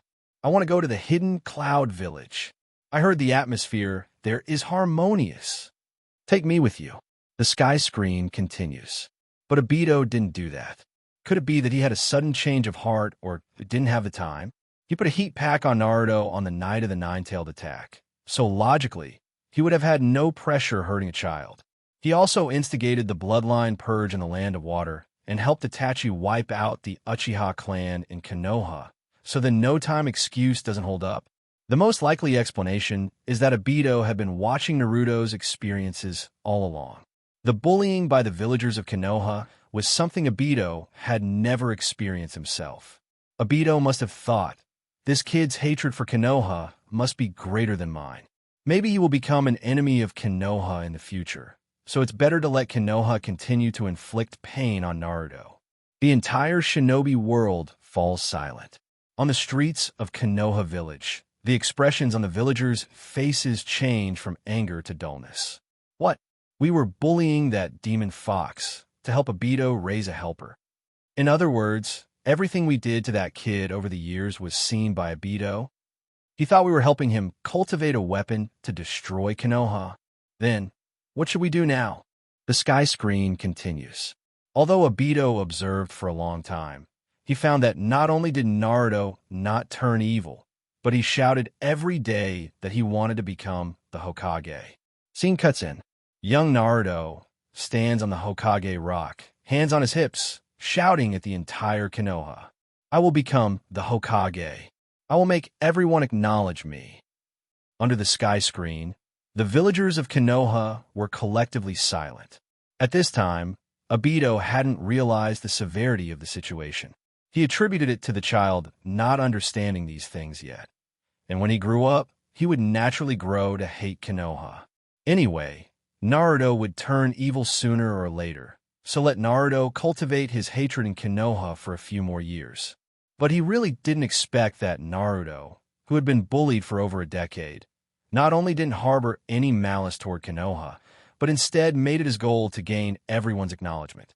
Scene cuts in. Obito stood in the distance, watching Naruto jumping up and down in the village, causing trouble everywhere. The face under the mask changed from doubt to confusion, and from confusion to questioning his life. No, brother, I have already prepared a bed for you in the Akatsuki organization. Why have you been brainwashed by the will of fire? Kuratsuchi prepared a bed in the Akatsuki organization. How certain was he that Naruto would turn evil? Deidara, damn, if that guy joins the Akatsuki organization, wouldn't he be my junior? On the streets of Konoha village, the villagers' expressions were extremely colorful. So Obito didn't capture Naruto because he thought we bullied him hard enough to make Naruto hate Konoha. And it turns out that kid not only didn't hate us, but also wants to be the Hokage.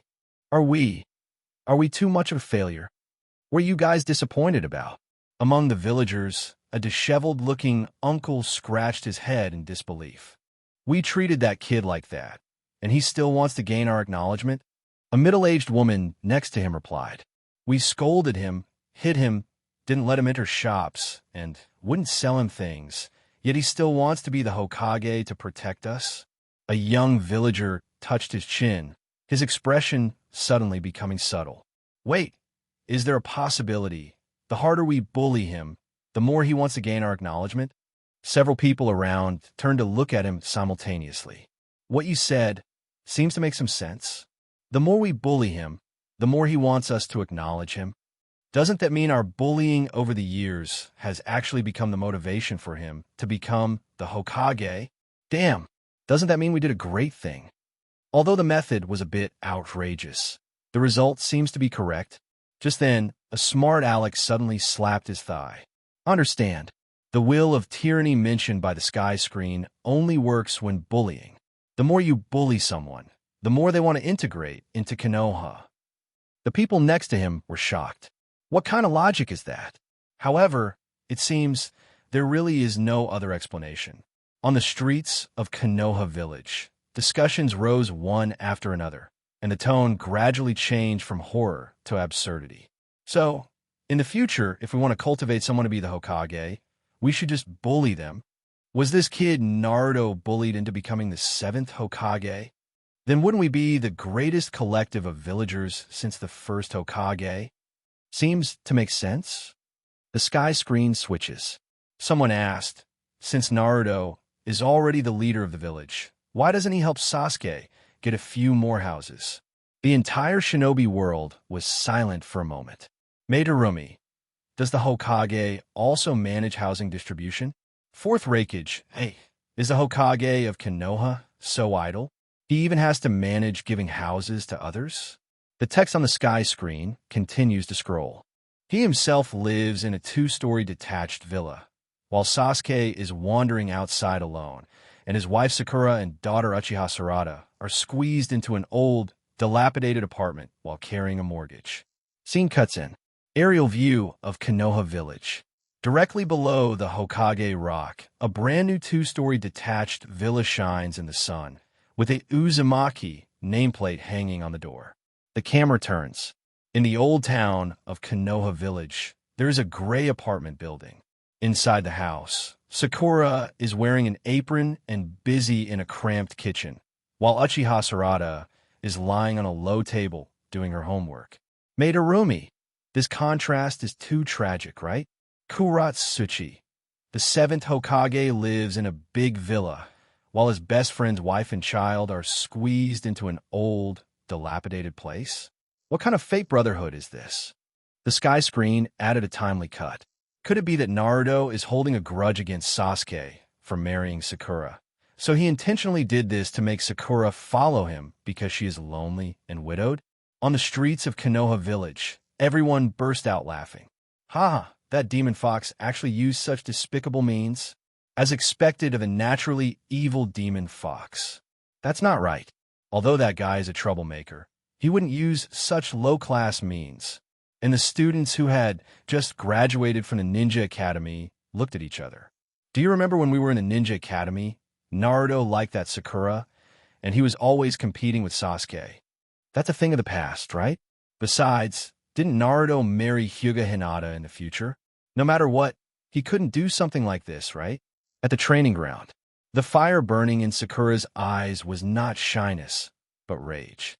Naruto jumped in fright and instantly scrambled behind Sasuke. Sakura, listen to my explanation. I am innocent. The sky screen continues. But then again, this really can't blame Naruto. Entire shinobi world, huh? The text on the sky screen continues to scroll. After all, how many bad things has Uncle Sasuke done in the past? Now he can walk around Konoha village with his daughter. His wife Sakura Haruno can become the head of the medical department. And even the Reikage, who had a grudge against Sasuke for losing an arm, has forgiven him. Do you dare to say that this is not Naruto being all-powerful? The barrage area was silent for a moment, then refreshed frantically. Madarumi. Sasuke cut off the Reikage's arm, and Kumogakure didn't take the opportunity to settle scores with Konoha? Kuratsuchi. Is this Hokage Naruto's face that big? Hidden Cloud Village, Reikage Building. A rage, the guy who dared to cut off my arm. How could I possibly forgive him? There we stood by, whispering a reminder. Lord Reikage, according to the previous revelations on the sky screen, this is probably true. I turned his head sharply to stare at him, an absurd thought arising in his heart. So I really let that brat who cut off my arm go.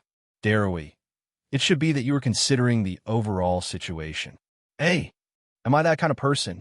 On the streets of Konoha village, the villagers were confused again. Sasuke cut off the arm of that cabinet member, and Kumogakure didn't take the opportunity to come to Konoha to fish for benefits? So strong.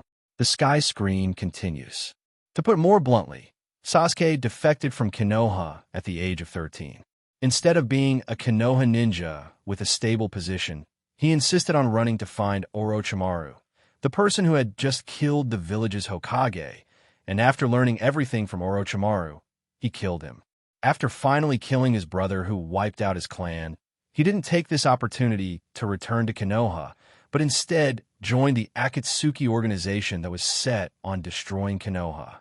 Immediately afterward, he attacked the Raikage's brother Killer Bee, and then caused a scene at the Five Kage summit, burning off one of the Raikage's arms for this. The barrage area went completely crazy.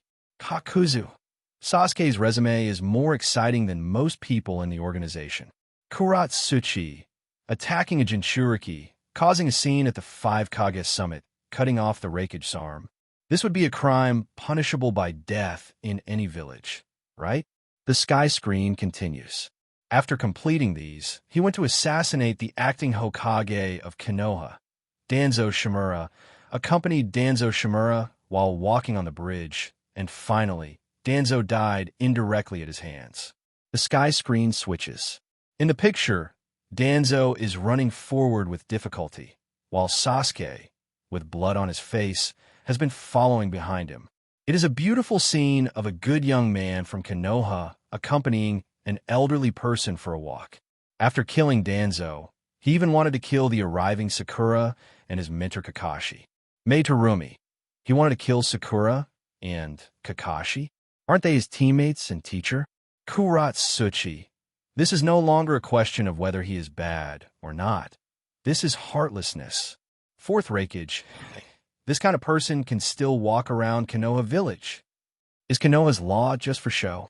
On the streets of Konoha Village, the villagers were completely crazy. He has done so many bad things, and his family can still get by in Konoha. Is that Jinchuriki crazy in the future? Why hasn't such a dangerous person been eliminated yet? Is Konoha too tolerant? If it were any other village, a missing nin of this level would have been on the gallows long ago. The text on the sky screen continued to scroll. Furthermore, Sasuke had just made major contributions during the Fourth Ninja World War, yet he immediately turned around and wanted to kill the feudal lords of the Five Great Nations and the Five Kage, and even attempted to control the tailed beast. In the end, it was thanks to Naruto risking his life to stop Sasuke's madness, but Naruto lost his right arm because of it. Meitarumi, to want to slaughter all your superiors and become the boss right after making a major contribution. That line of thinking is truly worthy of an Uchiha. Konoha Village Training Ground. Naruto stared at the line on the sky screen about losing his right arm and waved his right hand in the air twice. A severed arm? In the future, I lost my hand just to stop Sasuke. Sasuke stood to the side, completely unable to understand the actions described above. Kill the Five Kage, control the tailed beast. Is this really something I am capable of doing? The sky screen did not give everyone a chance to catch their breath. Regarding these actions, first, defecting from Konoha Village is called treason. Killing Orochimaru is equivalent to killing one's master. Joining the Akatsuki organization is joining a terrorist organization. Causing a scene at the Five Kage summit is attacking the council. Severely injuring the Raikage is equivalent to assassinating a foreign leader. Most terrifying of all is his attempt to kill the feudal lords and the Five Kage. This is equivalent to orchestrating a global terrorist attack. Everyone was stunned upon seeing this. Chiyo, killing one's master, treason, assassination, terrorism. I have lived for so long, and this is the first time I have seen someone collect all the death penalty offenses.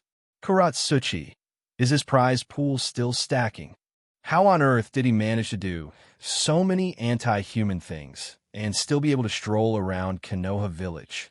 On the streets of Konoha Village, the villagers stared blankly at the sky screen, all gasping in unison. A global terrorist attack. This is no longer just a rogue ninja. This is a public enemy of the ninja world, right? Has the sky over Konoha Village turned dark again? The text on the sky screen changed. In short, every single one of the items above is an anti-peace act. And there is the mutual destruction of Sasuke and Naruto at the Valley of the End. This issue is even more serious than all the previous ones combined. Those who know, in the matter of his daughter Uchiha Sarada wanting to be Hokage, that is something that makes everyone shake their heads. The Uchiha clan compound. Fugaka stared at the sky screen, suddenly stunned. Uchiha Sarada? Sasuke's daughter? However, the idea of an Uchiha wanting to be Hokage. Fourth Reikage, the entire ninja world has seen what the Uchiha clan has done, and they still want to be Hokage? Inoki. After her uncle wiped out the clan, he joined the Akatsuki organization, and Sasuke even surpassed him. With his family background, wanting to be Hokage, I can only say that having dreams is a good thing. Maid Harumi, genetics is a hard thing to judge. Letting an Uchiha be Hokage is like choosing a ticking time bomb. The sky screen continued to output. But what did Naruto do? He first encouraged Uchiha Sarada with his actions and words. Then he tacitly allowed his son Boruto to cultivate feelings with Uchiha Sarada. He practically spelled it out that when you grow up, Konoha village will definitely have a Hokage surnamed Uchiha or a Hokage's wife surnamed Uchiha. The entire ninja world was stunned. Kitsuchi is the 7th Hokage treating the village as his own backyard. Can the position of Hokage be decided internally like this? A certain villager, Uzumaki Naruto's son and Uchiha Sasuke's daughter? Maid Harumi. Looking at what the sky screen said before, Boruto clearly has Uzumaki and Hyuga bloodlines, and is suspected to have Senju bloodlines as well, while Uchiha Sarada has the Uchiha bloodline. Inoki. If these two have a child. Senju, Uzumaki, Hyuga, Uchiha. With these 4 great bloodlines fused together, would what they give birth to even be human? On Team 7's side, Sakura looked at the sky screen, then at Naruto and Sasuke. Naruto's son and Sasuke's daughter. Naruto scratched his head and grinned. Ha ha ha. Sasuke, it looks like we're going to be in-laws in the future. Sasuke sidestepped 2 paces, distancing himself, his whole body radiating resistance. Who wants to be in-laws with you? The text on the sky screen jumped again. There is also one most important issue, which is that Uchiha Sarada doesn't know the history of the Uchiha clan at all. Why doesn't she know? Because Naruto encrypted and sealed that truth, prohibiting all ninja clans from discussing it. Even the big shots from foreign countries, when they meet Uchiha Sarada, don't talk about the past.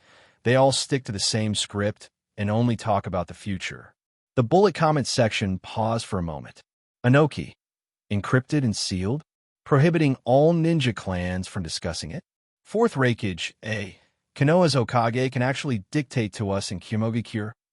Maid Harumi. Uzumaki Naruto's power is already great enough to make the high-ranking officials of other nations shut up? This is no Hokage. This is practically the global leader of a ninja world. Chio. For one person to suppress the entire ninja world so that no one dares to mention the history of a clan.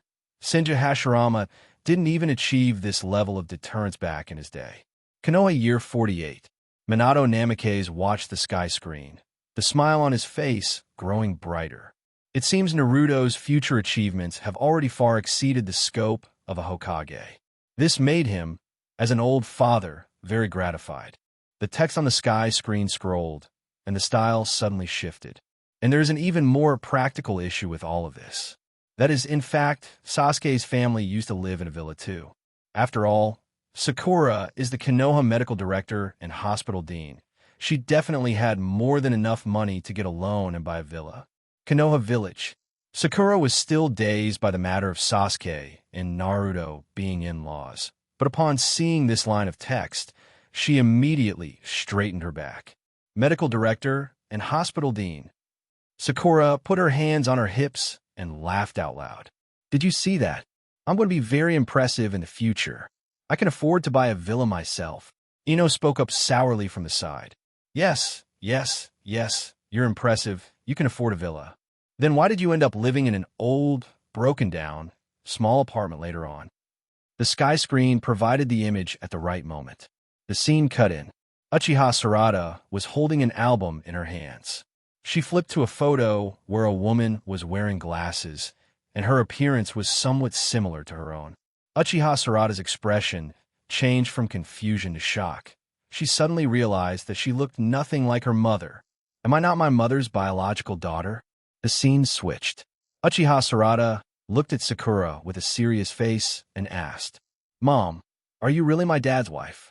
This made Sakura explode on the spot. Then she directly blew up the villa and its foundation.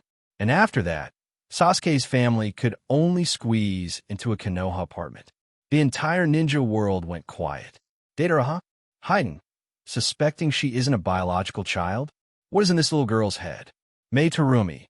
A child might not be the father's, but how could she not be the mother's biological child? Does the child not have any idea where she came from? Inoki. Uchiha Sarada is truly Sasuke's child. This IQ definitely inherited Sasuke's IQ of 100, not a single point more. Akatsuki. Even though the villa was destroyed, the mortgage still has to be paid, right? Miserable, too miserable. Konoha Village training ground. The smile on Sakura's face completely froze, because she also suddenly realized that Uchiha Sarada in the image completely lacked any of her features. Instead, she was very similar to the one wearing glasses in the photo. It can't be, right? Next, let's talk about Iwagakure. How strong is Iwagakure's military power really? In terms of settings, Iwagakure's military power is in the same tier as Kumogakure, but in terms of economy, it is far inferior to Kumogakure. Inoki floated in midair, snorted coldly, and clasped his hands behind his back. Economy inferior to Kumogakure? What can that bunch of barbarians do besides pillage? Kitsuchi scratched his head and replied in a muffled voice. Father, our village is indeed poor. Inoki slapped Kitsuchi on the back of his head. Shut up. Don't I need to save face? The text on the sky screen continued to scroll. The reason is actually very simple. Iwagakure's geographical location is adjacent to Konoha Village and Sunagakure, which destined it to be in a state of war all year round. With years of continuous warfare, economic development was naturally held back. Inoki looked at the sky screen and let out a long sigh. What can I do? Konoha Village occupies the most fertile central region of the ninja world. Our Iwagakure is surrounded by bare rocky mountains. If we don't attack outward, what will the people in the village eat? Akatsuki leaned over and asked, tilting her head. Then why do we always focus on attacking Konoha Village? Isn't Sunagakure right next to us? Inoki glanced at her sideways and retorted irritably, feeling that his granddaughter was a bit too naive. Attack Sunagakure? You go attack them? Sunagakure is so poor that even vegetables are considered a rarity. What's the use of conquering them? To steal sand back to build houses. The text on the sky screen changed. Iwagakure is surrounded by rocky high mountains. This natural barrier makes it extremely difficult for enemies to invade its interior.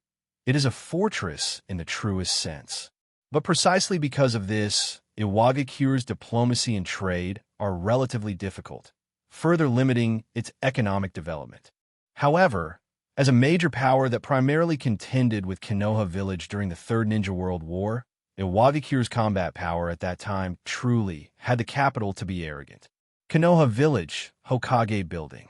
Jiraiya leaned against the windowsill, as if lost in memories.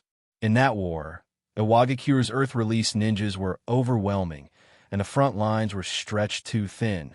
Konoha Village was almost dragged to collapse. The image on the sky screen lit up.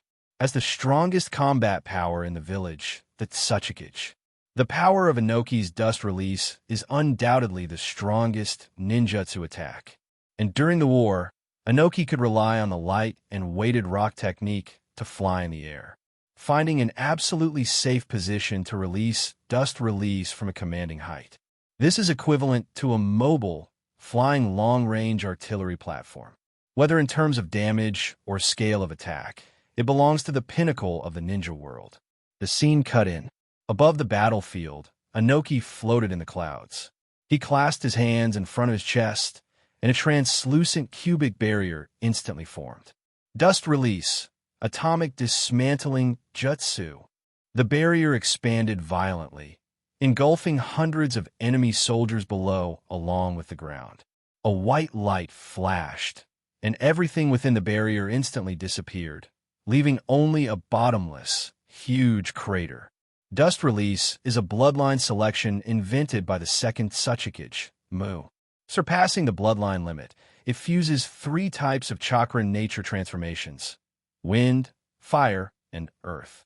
Because it can completely decompose objects into a molecular state, it is very difficult to defend against it with conventional ninjutsu or equipment.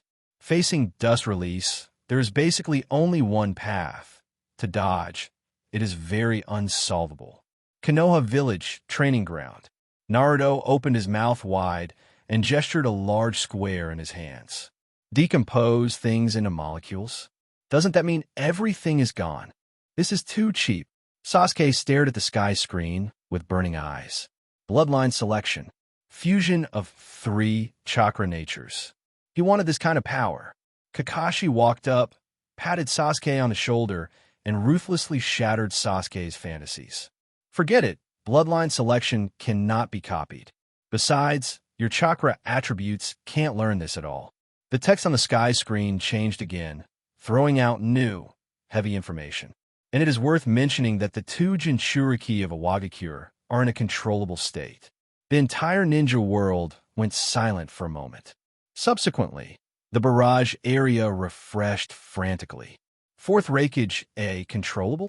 Anoki, did you people in Iwagakure actually achieve this step? Raza, the old guy hides things pretty deep. Iwagakure. Anoki frowned. In reality, Rashi had long since left, and this revelation from the sky screen could be considered giving other villages an information gap. The text on the sky screen continued. 4 Tails, Jinchuriki Rashi not only tried to communicate with the tailed beast inside him, but also used the 4 Tails chakra to cultivate lava release ninjutsu himself. 5 Tails Jinchuriki Han also possesses boil release and special steam armor. With the power of steam, his taijutsu explosive power reached an extremely terrifying level. They can even perform tailed beast transformation and directly fire tailed beast ball, truly realizing the strategic value of tailed beasts as the ultimate weapon. Controllable tailed beasts have a much greater strategic significance than those that may go berserk at any time and cannot distinguish between friend and foe. Besides this, during the Third Ninja World War, Iwagakure also dispatched many jonin with unique skills to fight.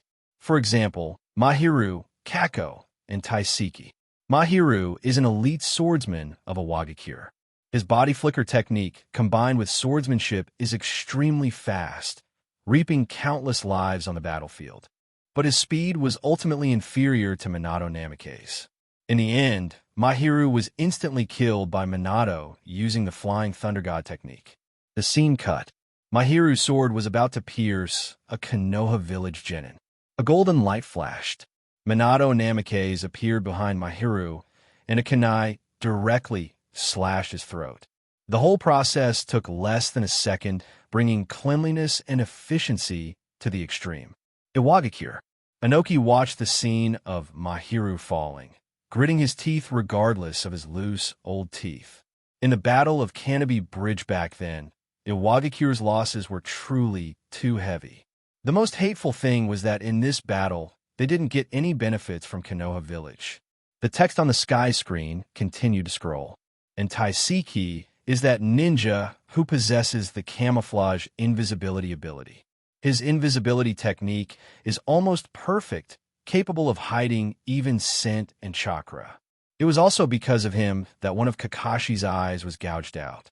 This strike directly stimulated the Uchiha Obito beside him, causing Uchiha Obito, in extreme anger and the desire to protect his companion, to directly awaken the Two-Tomo Sharingan. In the scene, Kakashi clutched his bleeding left eye and fell to his knees. Taiseki was invisible in the shadows, preparing to deliver a fatal blow. Uchiha Obito looked at the injured Kakashi, his eyes instantly turning blood red. Under the intense stimulation, he actually awakened the two Tomo directly. Under the sky screen, everyone with Uchiha Sasuke was dumbfounded, awakening eyes directly to two Tomo. How is this possible? This is simply unscientific. Meitarumi, Uchiha Obito awakened his eyes, then sought revenge, and then triggered the Fourth Shinobi World War. Shikaku, this butterfly effect. That one kunai from Taiseki directly poked a hole into a massive ninja world chaos. Kuratsuchi. So the source of the Fourth Shinobi World War was a ninja from our Iwagakure? Iwagakure. Inoki was completely dumbfounded. Was this girl Kuratsuchi stupid? Why go and take the blame? Now it's done. The entire shinobi world has pinned the blame for the Fourth Shinobi World War on Iwagakure. Konoha village on the street. Villagers looked at the sky screen, discussing heatedly. So Uchiha Obito awakened his eyes because of a ninja from Iwagakure. If you ask me, that Iwagakure ninja named Taiseki is also responsible for this Fourth Shinobi World War. Exactly. If he had just killed Uchiha Obito directly, there wouldn't have been so many troubles later. We must make the higher-ups pressure Iwagakure. They must give an explanation. Besides this, Iwagakure is also equally excellent in team combat capabilities. The screen cuts in. On the battlefield of the Third Ninja World War, Iwagakure ninjas lined up and advanced. Earth-release ninjutsu were launched in unison. The ground rose and sank beneath their feet, the battle line like a moving city wall. Possessing this kind of strength, even after the ceasefire agreement was brought back to Iwagakure, the upper echelons of the village were still mostly pro-war, which is enough to show they were very confident in their village's strength. But Inoki chose to compromise, because he had once sent thousands of ninjas to launch a surprise attack on Konoha, but the operation was terminated by Minato alone, including those Jonin. The screen flashes back. Thousands of Iwagakure ninjas were advancing rapidly in the forest. Suddenly, a golden light exploded within the ranks. Minato's figure flickered several times, and every time he appeared, he took away several lives.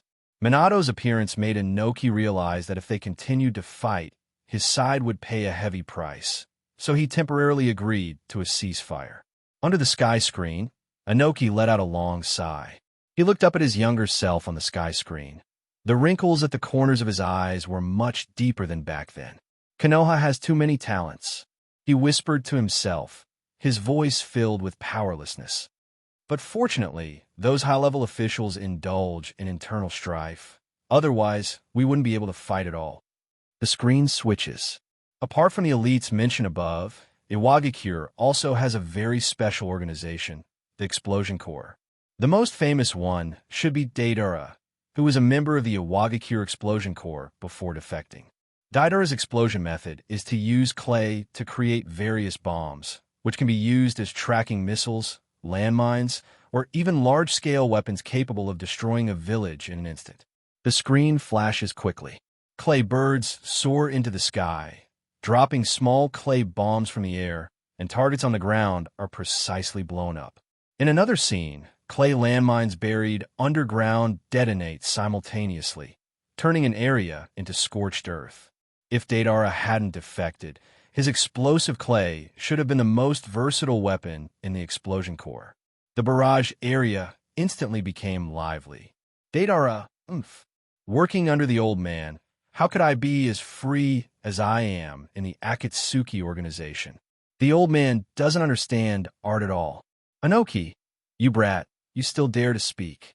I was blind back then not to lock you up.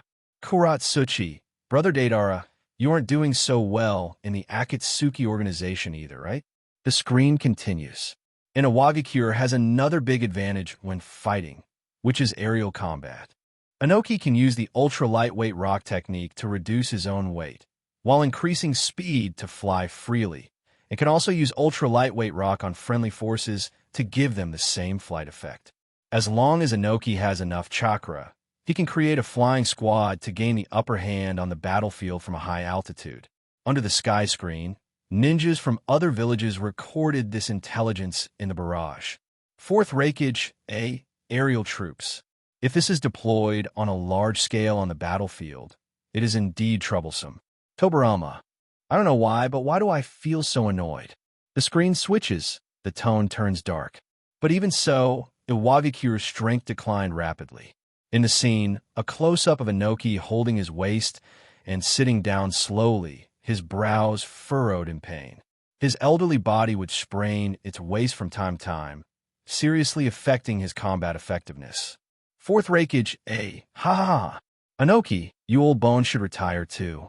Give way to the young people. Seeing this, Inoki's expression became even uglier. Was it that he didn't want to give way? There was simply no talent in the village capable of inheriting the position of Kage. The sky screen text continues. Secondly, the loss of Jinchuriki was the biggest blow to Iwagikiru's combat power. The screen cuts in. On a lonely mountain road, Rashi, wearing monk robes, walks alone. His back is stretched long in the sunset, with no one following behind him. Four Tails Jinchuriki Rashi left the village because of disagreements with Inoki, and then he encountered Kisame of the Akatsuki organization. Without the protection of the village, it was easier to capture him. And Five Tails Jinchuriki Han was also captured by the Akatsuki organization later. The process is unknown. Under the sky screen, ninjas from major villages collectively gasped upon seeing this scene. Fourth Reikage, Inoki, are all the Jinchuriki in your village rogue ninjas? One ran away, and then another. Inoki, what do you know? The screen cuts back. The text continues to scroll. Besides the Jinchuriki, Deidara's betrayal was also adding insult to injury for Iwagikiru, which was equivalent to the explosion core losing its core. After Deidara left, Inoki began to cultivate his granddaughter Kuratsuchi, but it is a pity that Kuratsuchi failed to learn her grandfather's dust release. What she mastered was more inclined to auxiliary control, mainly using taijutsu strengthened by the weighted rock technique to fight. As the subsequent fourth Tsuchikage, her basic earth release is naturally up to standard, having mastered various earth release for offense, defense, long-range, and close-range combat. The screen flashes through scenes of Kuratsuchi performing lava release, ashstone seal technique, greystone seal technique, and even various earth release. Although each item is standard, it lacks the explosive power that can instantly turn the tide of the battle. Kuratsuchi under the sky screen saw this scene. The corners of her mouth curled up slightly. Kuratsuchi, Grandpa, you should have retired long ago, letting an old man lead the village to fight. It would be strange if Iwagikiru didn't decline. You don't even look at what the third Hokage of neighboring Konoha was like after he got old. Fourth Reikage, A. Ha ha ha. Iwagikiru has no successors. Inoki, your granddaughter is right. You should retire if it's time to retire. The text on the sky screen switches, and a summarizing text appears. Overall, during the war, Iwagikiru's overall strength was second only to Konoha, once competing with the hidden cloud village for the position of the second in the ninja world. But later it was powerless, talents were cut off, and it was helplessly left behind by Kumogikiru, becoming the third village in the ninja world. Under the sky screen, Inoki looked at the barrage on the screen, his mouth twitched, and he wanted to scold someone. At this moment, he understood a little why his future self would create artificial humans, seeing the talent gap in the village with his own eyes and the lack of successors. For him who had dedicated his whole life to the village, there was nothing more painful than watching the village gradually weaken with his own eyes. The sky screen flickered, and brand new text appeared. Speaking of the characters in Naruto whose power levels were changed the most, it is undoubtedly Senju Hashirama and Uchiha Madara. If we follow the original settings from the first part of the manga, the power levels of these two Konoha founders would not even compare to the legendary Sannin. In the initial setting of Naruto, the Sandaime Hokage, Hiruzen Sarutobi, was explicitly certified as the strongest Hokage, and the title of God of Shinobi was also initially used to describe him. The entire shinobi world fell into a long, deathly silence. In the Hidden Cloud Village, at the Reikage building, Reikage felt his brain itching. Change settings. What is this supposed to mean?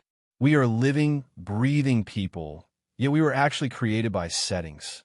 In the Hidden Mist Village, Meitarumi leaned back in her chair, her focus quite unique.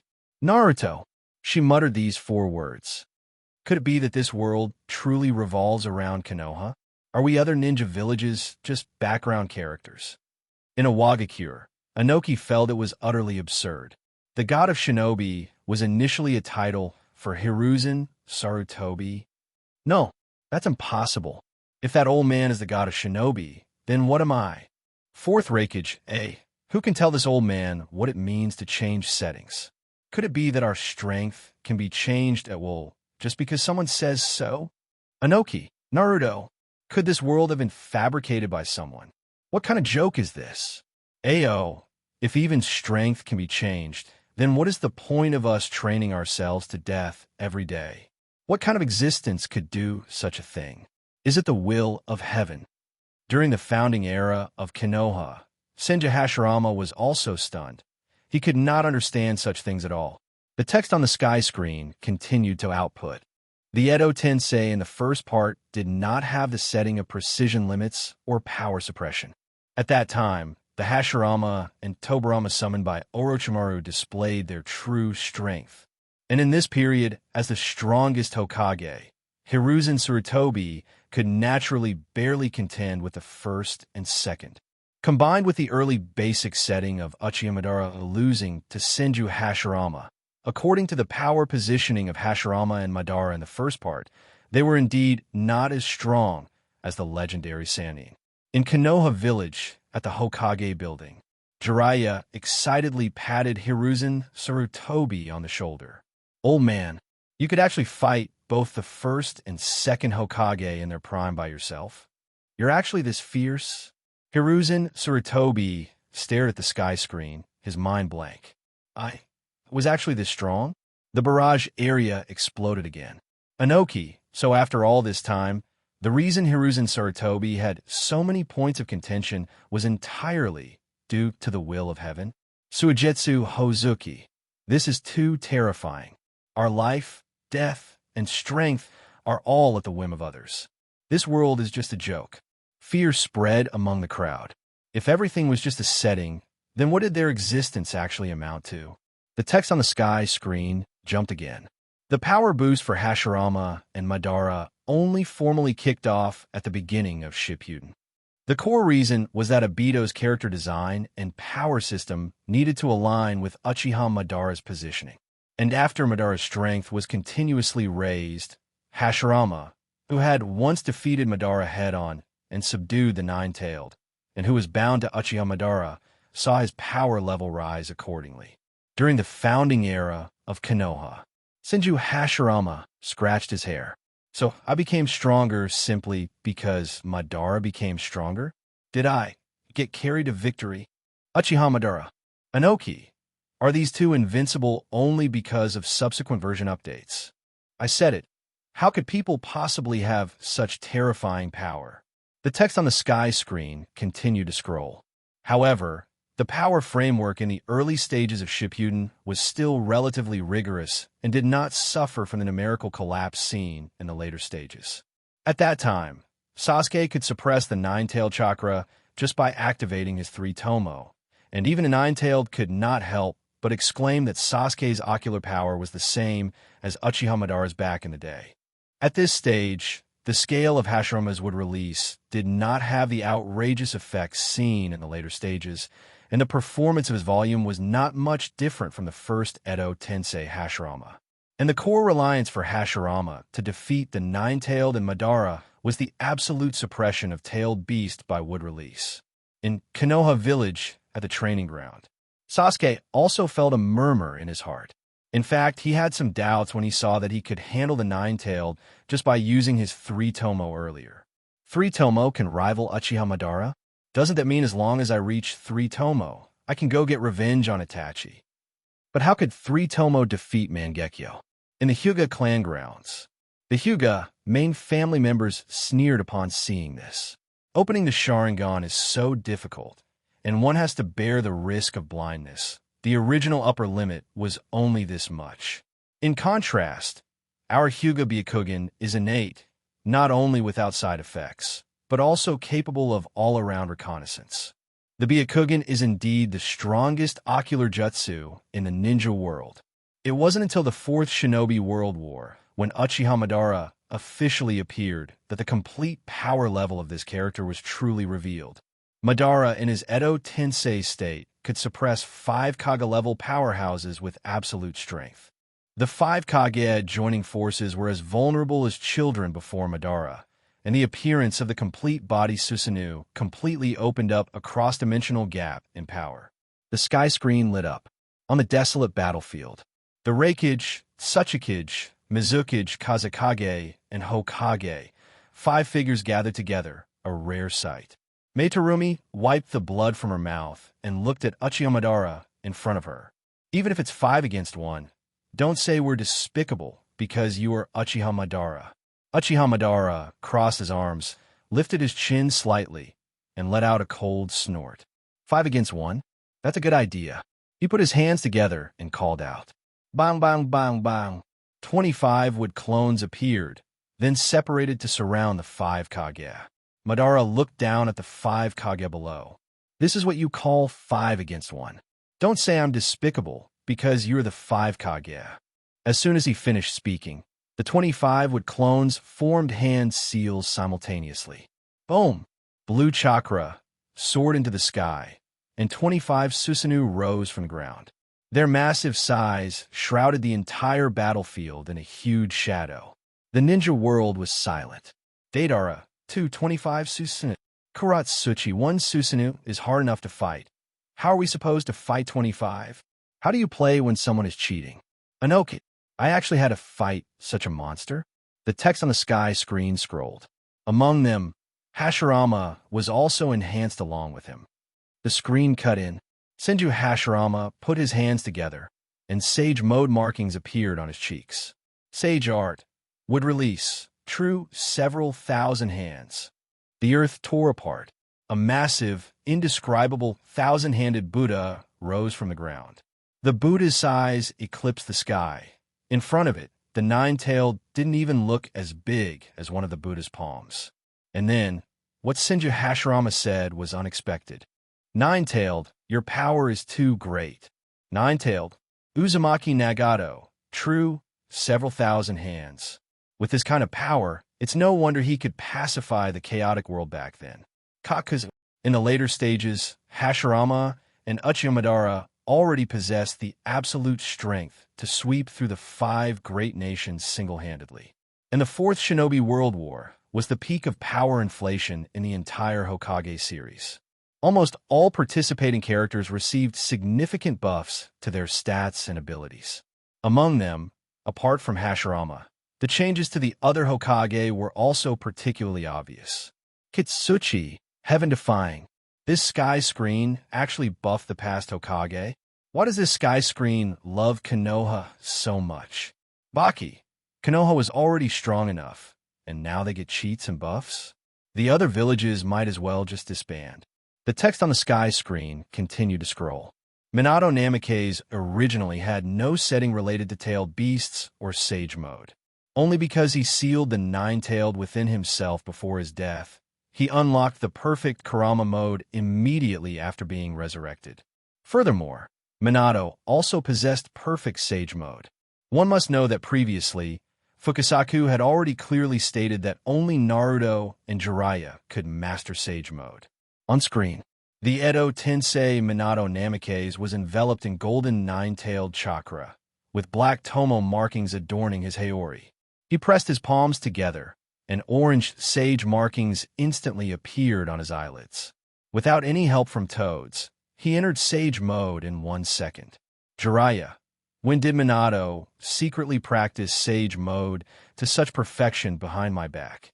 Fukasaku, I have lived for so long, and this is the first time I've seen such a thing. This is completely unreasonable. Fourth Reikage, what the hell? Minato Namikaze's speed was already hard enough to deal with. And now he's some kind of perfect Jinchuriki? Damn, can we still have a fair competition? May Terumi, Konoha's Hokage automatically upgrade after dying once? What kind of bizarre setting is this? Inoki, sealed the nine-tailed while alive and used it directly after death? Is this nine-tailed Konoha's private property to be used however they want? The text on the sky screen changed again, and the setting changes for Senju Tobarama were equally huge. The initial setting for the Flying Thunder God technique was that it was Minato Namikaze's original ninjutsu, but in the Ninja War arc, the creator of the technique was corrected to Senju Tobarama.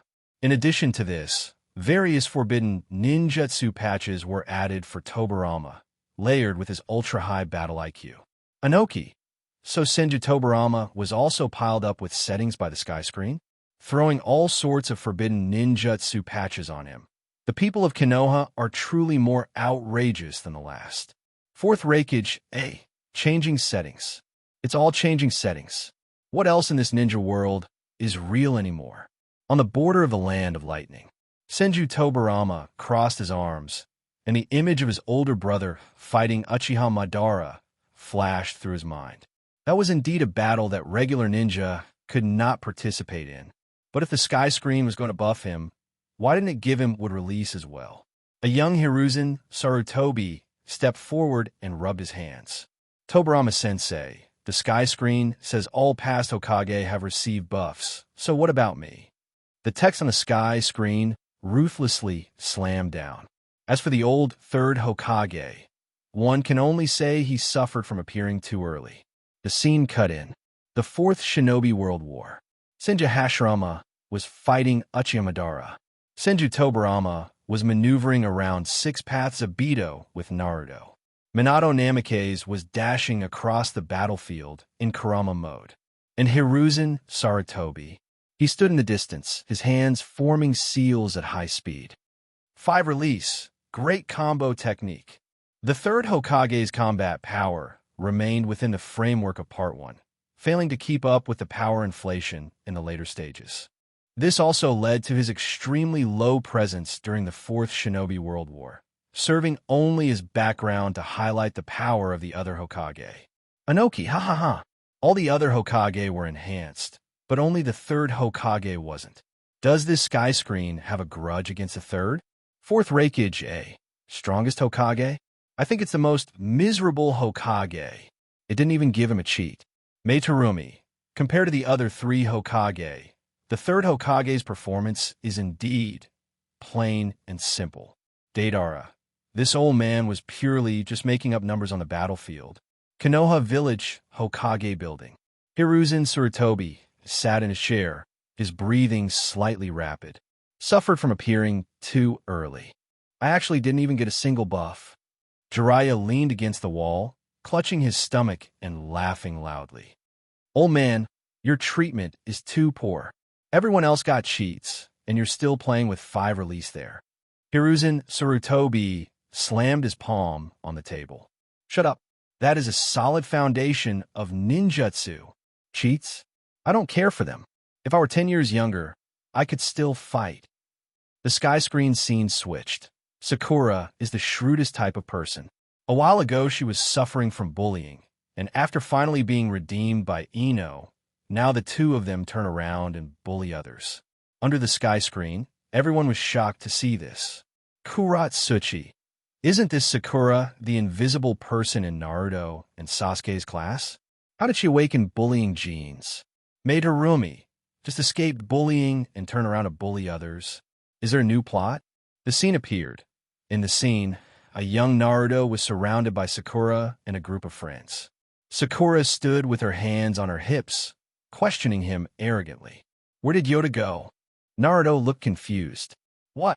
Seeing Naruto couldn't answer, Sakura directly and roughly grabbed his wrist. Come with me. The scene switched. In the small woods, Sakura aggressively interrogated him. Where did you take Yoda? You must have seen Yoda and told others about him. Naruto was completely confused. He had no idea what Sakura was talking about. Who is Yoda? Sakura frowned. Naruto's attitude of knowing nothing made her very unhappy. A child who got lost near the village. Naruto froze, the expression on his face changing from confusion to disappointment. Then isn't he an outsider? Why do you look at me like that for an outsider? In the corner of the screen, Shikamaru did not go up to question him, nor did he step forward to speak. Choji stood there with a look of disbelief, but he didn't say a word the whole time, only looking at Naruto pitifully. Fourth Reikage, this brat's teammates are just watching the show on the side? Nara Shikaku. Shikamaru's judgment has always been good. He felt there wasn't enough evidence. As for Choji, he just didn't dare to step up. Ino Yamanaka. In the Hokage building, Minato Namikaze and Uzumaki Kushina stood side by side in front of the window. Minato's hand clenched slightly. The smile on his face remained, but the warmth in his eyes had faded a bit. On the training ground, Naruto himself didn't have much of a reaction. He was already used to these things. So, Sakura bullied me when I was little too. No wonder you always hit me on the head. Sakura's face turned bright red, and she defended herself. That was for your own good. And at that time, I was led astray by Ino. Sasuke didn't pay attention to Sakura. In his view, this Sakura was very annoying. Just then, the sky screen provided an explanation at the right time. Yoda was born into a clan that could naturally manipulate the weather, and the clan members made a living by artificially intervening in the weather. He was the child with the strongest ability in the clan, but his constitution was extremely weak, and he passed away due to illness at a very young age. The reason they were able to meet Sakura and the others was just because Orochimaru and Yakushi Kabuto were testing Edo Tensei in the early years, and by a stroke of coincidence, they used him as an experimental subject to observe. In other words, when Sakura and the others knew Yoda as children, Yoda was already a dead person. And the reason Sakura suspected that Yoda's disappearance had to do with Naruto was because, while they were playing, Yoda said one sentence. Someone was sitting on the monkey bars watching them. At that time, the situation in the village was severe, and people from other villages who came to Konoha would be interrogated. Thus, regarding Yoda's disappearance, Sakura naturally thought that Naruto had reported him. A Sunagakure Jonin, an Edo Tensei dead person. This group of children treated a dead person as a friend? Mei Terumi. In other words, Sakura and the others went to bully their own classmate for the sake of an experimental subject controlled by Orochimaru using forbidden ninjutsu? Suijutsu Hozuki. Orochimaru's Edo Tensei is truly harmful, not even sparing children. In the underground base of Odogakure, Orochimaru looked at the barrage on the sky screen, his mouth curling slightly. Yoda, that little experimental subject. Indeed, a good test object. Yakushi Kabuto pushed up his glasses and said with some concern, Lord Orochimaru, having such old matters dug up doesn't seem very good for our reputation. Orochimaru chuckled softly. Edo Tensei was never honorable to begin with. However, compared to those big shots criticizing my experiments, don't you think it's more interesting that the children of Konoha would rather believe a dead person than their own companion? Yakushi Kabuto was silent for a moment and nodded. Senju Tobarama, I truly cannot understand the logic of this group of children. Even if Naruto's reputation is bad, he is still a living companion. To bully a living person for an outsider, have the children in this village lost their minds? Sakura Haruno, I really thought Yoda was a living person at the time, and that guy Naruto never explains things clearly. Sakura's domineering aura could not be suppressed from a young age, and naturally, she possessed the powerful sacred body of domination. Later, during the early formation of Team 7, she interpreted for the entire shinobi world what a true domain of domination was. Mei Terumi, this little girl is truly a pure Konoha village villager. She has bullying carved into her bones. Anoki, I would like to see just how domineering a newly graduated genin can be. The sky screen image lit up. Konoha Village. Sasuke had his hands in his pockets, leaning against a wooden pillar. Sakura stood by his side, hands behind her back, her body leaning slightly forward, a fawning smile on her face. Sasuke turned his head and asked casually, Where did Naruto go? Upon hearing this name, Sakura waved her hand, hurriedly changed the subject, and let out an exaggerated chuckle. Don't bother with a guy like Naruto. He always comes to provoke you. Sasuke, it's just annoying to watch. Sakura covered her mouth, her shoulders trembling with laughter, thinking that Sasuke must be captivated by her right now. As expected, nobody ever taught that guy properly. Sasuke's movements froze. He turned his head, his gaze falling on Sakura's face. Sakura did not notice the change in atmosphere at all. She was immersed in the joy of being alone with Sasuke, continuing to spout off. Right? His parents aren't around anymore, so he acts willfully and recklessly, doing whatever he wants. Sakura sighed, her tone carrying a strange sense of superiority. If I did that, I would definitely be scolded to death by my parents. It's so nice if you're alone, you won't be disciplined by your parents. So he acts willfully and recklessly in many things. It's really unbearable. Sasuke's face turned completely dark. He stared fixedly at Sakura's back, the air around him seeming to drop to freezing point. In those black pupils, tangible killing intent churned. If he had a kunai in his hand right now, he probably would have stabbed her without hesitation. The entire shinobi world fell into a deathly silence. Year 48 of Konoha, Hokage office. Minato Namikaze looked at the sky screen, the smile on his face completely vanishing. Uzumaki Kushina was so angry that her red hair stood on end without the wind. This little brat. How dare she say that about our Naruto? Minato hurriedly pressed down on his wife's shoulders, soothing her softly. Kushina, calm down. That's a future event. Calm down? How can you expect me to calm down? Kushina was still gnashing her teeth. When Naruto is born, I will absolutely not let him be assigned to the same class as a girl like this. Haiden, holy SHD, this girl is too fierce. Saying someone has no parents right in front of an orphan.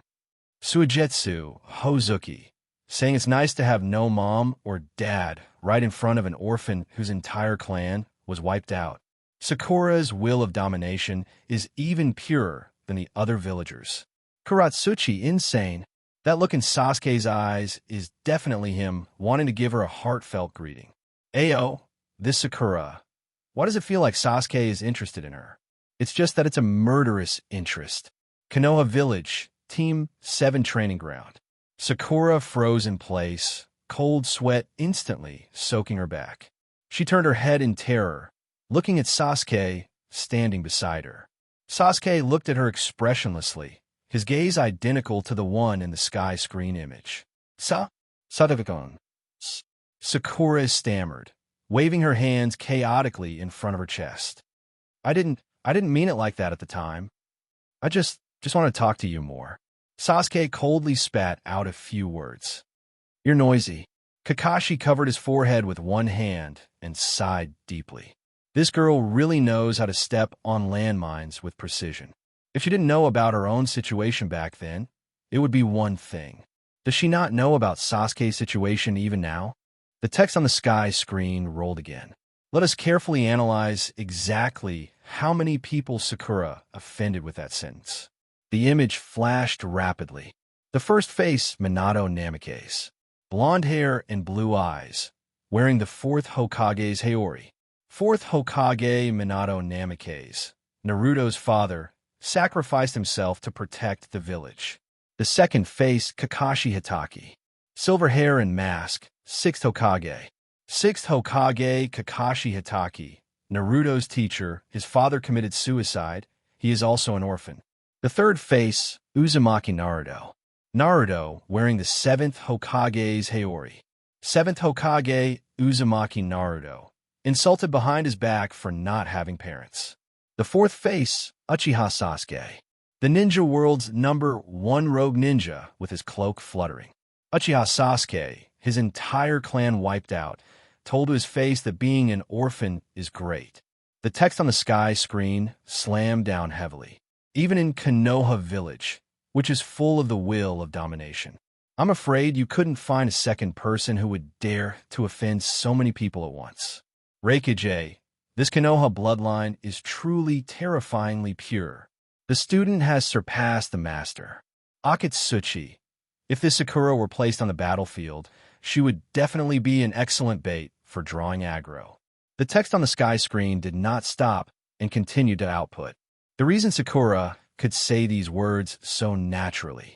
The root cause lies in the general environment of Konoha village. In Konoha, bullying orphans and ostracizing outsiders has become a kind of political correctness.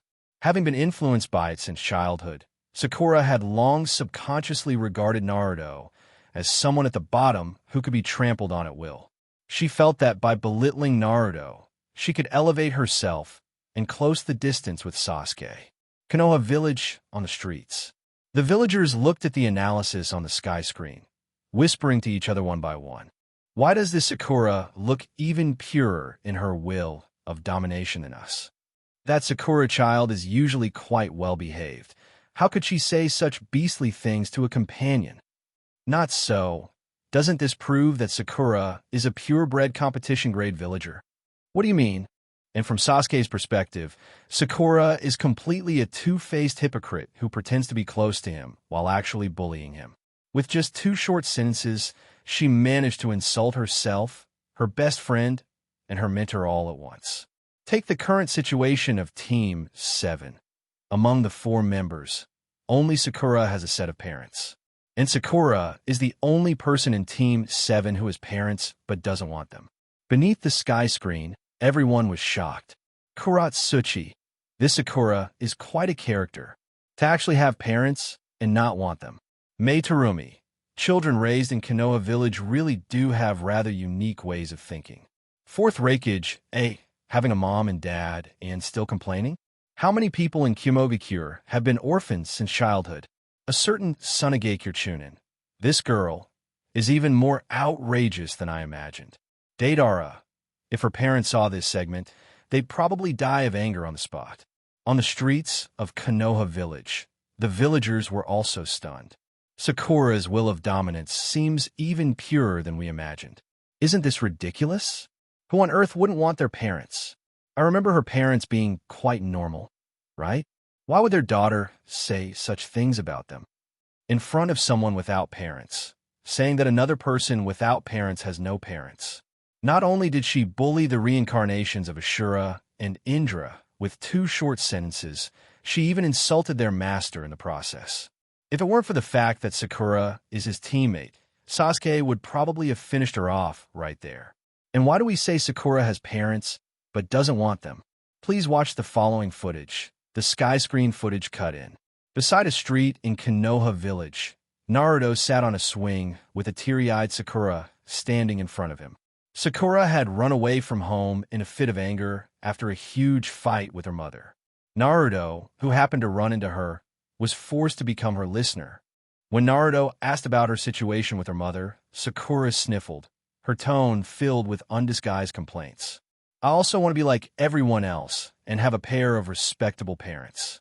People like my mom and dad. I'd rather not have them at all. These 2 sentences were spoken with quite a bit of spite. In the footage, Naruto was stunned for a moment, opened his mouth, and prepared to say something. Beneath the sky screen, everyone was dumbfounded. Terumi, what kind of child would say such things about their own parents? Akatsuki, this Sakura not only bullies others, but she's also a bit unfilial, isn't she? Fourth Reikage, what kind of unforgivable things did her parents do to make her say such things? Tobirama, the next generation of Konoha is even more outrageous than I imagined. Do they lack even the most basic concept of family? In the underground base of Odogaikure, Orochimaru watched the sky screen and licked his lips. Sakura Haruno, this child actually interests me a little. Although her talent is mediocre, her mental fortitude is top-notch. Yakushi Kabuto asked with some curiosity, Lord Orochimaru, are you thinking of taking her as your disciple? Orochimaru chuckled. He had no such thoughts. No. I just think that the environment of Konoha really does nurture people. The footage continued. At that time, Naruto had just had an argument with Iruka. As someone who desperately craved having parents, hearing Sakura's such outrageous statement, he wanted to say a few words. However, Sakura's next sentence left him speechless. Sakura looked up at him, tears still hanging in the corners of her eyes, but her tone was righteous. If it were Sasuke, he would definitely understand me. Beneath the sky screen, everyone couldn't hold it together again. Suijitsu Hozuki.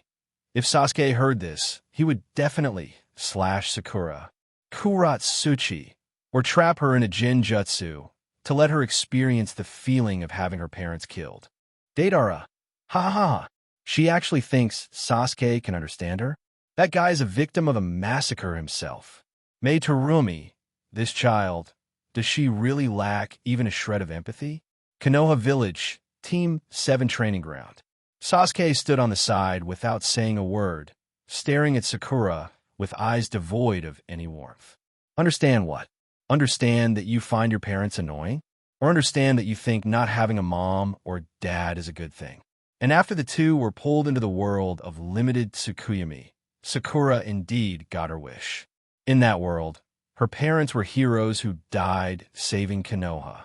As the daughter of heroes, she was treated kindly by the villagers. Beneath the sky screen, everyone was a bit confused. Kuratsuchi, how is it that both are children of heroes, yet Sakura is treated with favor while Naruto is bullied? Is this right? Mei Terumi, the logic of this Jinjutsu world is truly so realistic that it's not funny. Fourth Reikage A. Konoha villagers bully the child of a real hero in the real world, but treat the daughter of a fake hero kindly in the Jinjutsu world? What kind of logic is this? On the streets of Konoha village, the villagers looked at each other. So, Sakura's parents died in that world? Isn't this exactly what she wanted? Parents are heroes, and she is treated kindly by the whole village. In the Hokage building, Jiraiya rubbed his chin. Tsukuyomi, a Jinjutsu, and inside the Kamui space, Obito's whole body shuddered. Limited Tsukuyomi. This is one of the core techniques of the Eye of the Moon plan. The sky screen even revealed this. The footage appeared. In the room, Sakura kicked her shoes off casually in the entryway. The table was piled with open canned food, and she sat on the sofa hugging her knees, but her expression became increasingly empty. There was no mom nagging her to tidy the room, no dad urging her to do her homework. After the brief novelty passed, she found that she couldn't stand the loneliness of not having her parents' company. When she went to find Sasuke, she discovered that the Sasuke of this world was a playboy who flirted with everyone. In the footage, Sasuke was surrounded by a few giggling girls, waving casually at Sakura, his eyes looking ridiculously frivolous. Sakura's expression completely collapsed. She didn't want to stay in this world anymore. Deidara, what does this Sakura mean? She wants everything. It's outrageous. Mei Terumi, she wanted hero parents. She got them. She wanted to be treated kindly. She got it. She wanted Sasuke. She got him. And yet, after giving her everything, she's still not satisfied? Kisame, can even such a wonderful Jinjutsu world not satisfy her? This. In Sunagakure, Temari crossed her arms, frowned, and shook her head. Some people are just like that. They get everything, only to realize they don't even know what they want. Kankuro scratched his head from the side. But that's a Jinjutsu world. Does she think it's real? She doesn't think everything is taken for granted, does she? She does, Temari said indifferently. Precisely because it's a Jinjutsu, she takes everything as her due. Once she realizes something is off, she starts to despise it. The scene on the sky screen switched. On the other side, Naruto met his parents here. At first, Naruto refused to succumb to the illusion of this fake world. He locked himself in his room, dragged everything in the room behind the door, and blocked it tightly. But Uzumaki Kushina was not someone to be trifled with. She slammed the door open in one go. That terrifying aura scared Naruto instantly. Uzumaki Kushina's long hair fluttered, and her gaze was extremely fierce. Wanted to find me? You're 100 years too early. You need to eat, right? Yes, right. Naruto shrank into the corner, trembling. Yes. Under the sky screen, the friend from Konoha were all a bit scared. Rock Lee. So Naruto's mom. Is she that terrifying? Tintin, that aura. No wonder the adults always say the fourth Hokage was especially gentle. It turns out he was just used to being suppressed. Year 48 of Konoha Hokage office. Minato Namikaze watched the scene of Uzumaki Kushina bursting through the door on the sky screen, the smile on his lips uncontrollable. He turned his head to look at his red-haired wife beside him, his eyes gentle. Uzumaki Kushina, look. Although that child Naruto resisted at first, he was obedient in the end. Uzumaki Kushina put her hands on her hips, lifted her chin slightly, and said as a matter of course, "That's for sure. My child, no matter how stubborn, has to eat obediently." In a Wagakure, Akatsuki looked at the sky screen and clicked her tongue in wonder. This wife of the fourth Hokage, she has such a fiery personality. The scene continued. After Naruto finished eating, he opened the photo album on the cabinet. Those happy scenes came into view.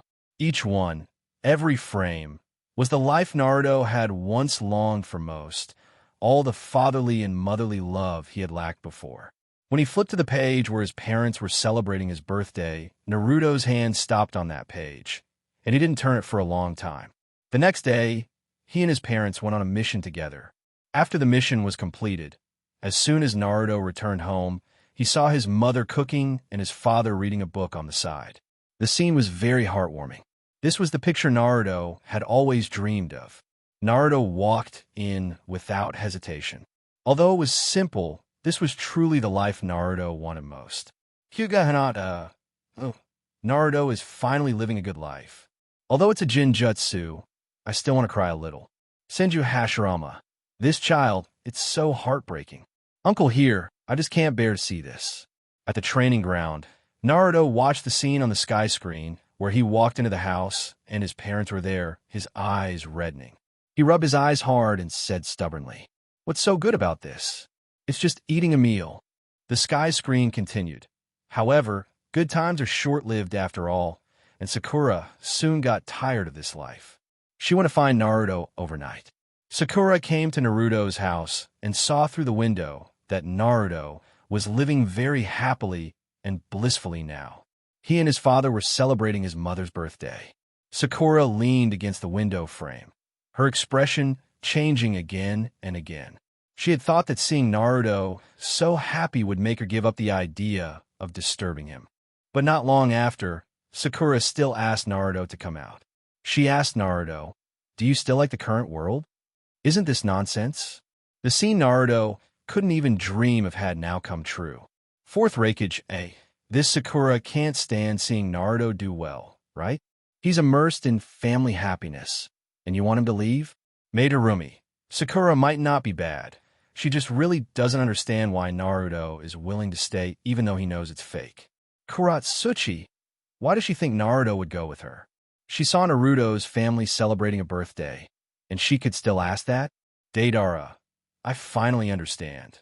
This Sakura is just someone who is unhappy herself, and when she sees others having a good time, she gets even more annoyed. Under the sky screen, Obito watched this scene and sighed. This is the truly beautiful world. Everyone lives in the life they want, without pain, without loss. But now the sky screen has completely exposed his information. The Eye of the Moon plan already ended when the sky screen revealed his identity. Is there a mysterious family behind Sakura? As everyone knows, among the Konoha 12, except for Tenten and Rock Lee, everyone else's families are prestigious clans. So as a member of the main cast, Fate had long ago arranged a top-tier family for the heroine Sakura. Although it was all deleted later for some reason, details were left behind. Under the sky screen, everyone was shocked. Kuratsuchi, isn't Sakura a commoner? How did a top-tier family setting come about? Mei Terumi, Fate arranged a background for everyone? Does this mean everyone in Konoha with a surname is from a wealthy family? Fourth Raikage. Konoha really is a place that relies on backgrounds. On the streets of Konoha Village, the villagers looked at each other. Haruno clan? Never heard of it. Haven't they always been commoners? Could it be another clan that was wiped out? Why are there so many clans in Konoha? It's normal that there's no record. First, is the clan emblem above the 3 people in the Team 7 photo. From right to left, they're the Uchiha clan emblem, the Uzumaki clan emblem, and the Haruno clan emblem. There's also the white circle pattern on Sakura's clothes. Although this cannot prove that Sakura's family is very mysterious. The problem is that major clans in Naruto basically have specially designed clan emblems. On the other hand, Sakura wears that outfit with the clan emblem all day, and she became best friends with the prestigious Ino Yamanaka, and they both fell in love with the most handsome boy in class, Sasuke. For Sakura to still maintain confidence and compete with Ino for a man, this shows the Haruno clan is definitely not simple. Under the sky screen, everyone was a bit confused. Madarumi, that actually makes some sense. A girl from an ordinary commoner family, able to hang out with Ino, Shika, Cho, Ino Yamanaka. Hey, we were close before because Sakura Haruno, because of what? Say it. Ino Yamanaka, because you were such a coward before, I pitied you and let you hang out with me. Sakura Haruno. At the Konoha village training ground, Sakura looked at those words on the sky screen, stunned on the spot. Haruno clan emblem? She subconsciously thought of the pattern on her back, that white circle she had worn since she was a child, and never felt there was anything special about it. So if that circle was a clan emblem, the other is Sakura's off-the-charts talent. As everyone knows, Sakura showed very strong talent in the early stages. During the written part of the Chunin exams, facing a difficult problem that no one else could solve, Sakura managed to write it out purely by her own ability. Later, during the combat phase, Sakura's body was controlled by Ino's clan's secret technique, but as a result, a second personality popped out directly in her mental world. Those who understand know how strong the control of the Yamanaka clan's mind transfer jutsu is. However, Sakura relied on her powerful second personality to force Ino to release the secret technique. Madarumi, could Sakura's talent actually be this second personality? With this second personality, wouldn't she be completely immune to Jinjutsu? Kuratsuchi, a genin resisting the Yamanaka clan's secret techniques head-on? That's certainly not something an ordinary person could do. Senju Tobarama, second personality? Interesting. This kind of mental defense mechanism usually only appears in people who have experienced extreme psychological trauma. But Sakura Haruno's childhood seems quite ordinary, and she's actually the one leading the charge to provoke others. Also, when the Konoha Crush plan began, all the Chunin and Genin fell under Yakushi Kabuto's Jinjutsu. Aside from Jonin like Kakashi and Might Guy, only the Genin Sakura was able to remain conscious. This must be the Haruno clan's Super S-rank Jinjutsu defense talent. But Sakura's Jinjutsu talent was completely cut off in the later stages, leaving her with only a chakra control talent. From then on, Sakura had no connection to Jinjutsu and was forced to switch paths to become a medical ninja. In the original setting, Sasuke, Naruto, and Sakura were supposed to be the new Sannin of ninjutsu, taijutsu, and Jinjutsu. Sasuke represented ninjutsu, Naruto represented taijutsu, and Sakura represented Jinjutsu. Beneath the sky screen, the other villages were shocked. Fourth Reikage, the Konoha Sannin aren't even dead yet, and Konoha has already produced a new Sannin trio. Doesn't Konoha have a bit too much talent? Anoki, the new Sannin of ninjutsu, taijutsu, and Jinjutsu. How much is Konoha hiding in its roster? Even a little girl can be arranged to be the representative for Jinjutsu. In the hidden sand village, Granny Chiyo sat in a reclining chair, squinting slightly. Konoha really is unfathomable. Ebizo stood nearby and sighed. Fortunately, if that girl hadn't had her setting changed, perhaps Konoha would have gained another Jinjutsu master. Granny Chiyo shook her head. She knew full well the role of a medical ninja on the battlefield.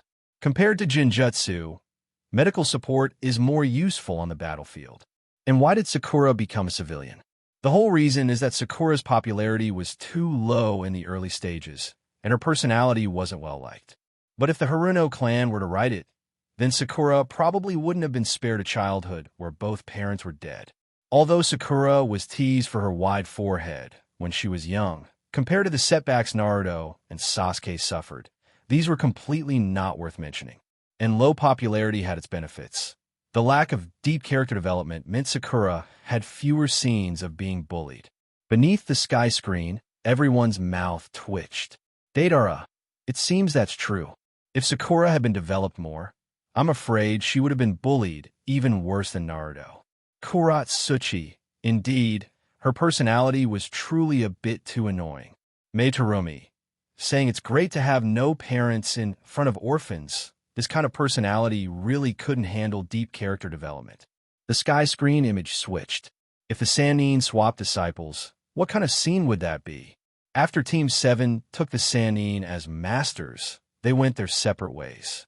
Naruto followed Jiraiya to learn the Mount Myaboku Sage Mode system. Sakura followed Tsunade to learn the strength of 100 and monstrous strength, and Sasuke followed Orochimaru to focus on the morphological changes of ninjutsu. But if you observe carefully, it's not hard to see that none of them really utilized their own and their master's characteristics well. Without considering the plot and character relationships, if they were to swap masters, how would they turn out?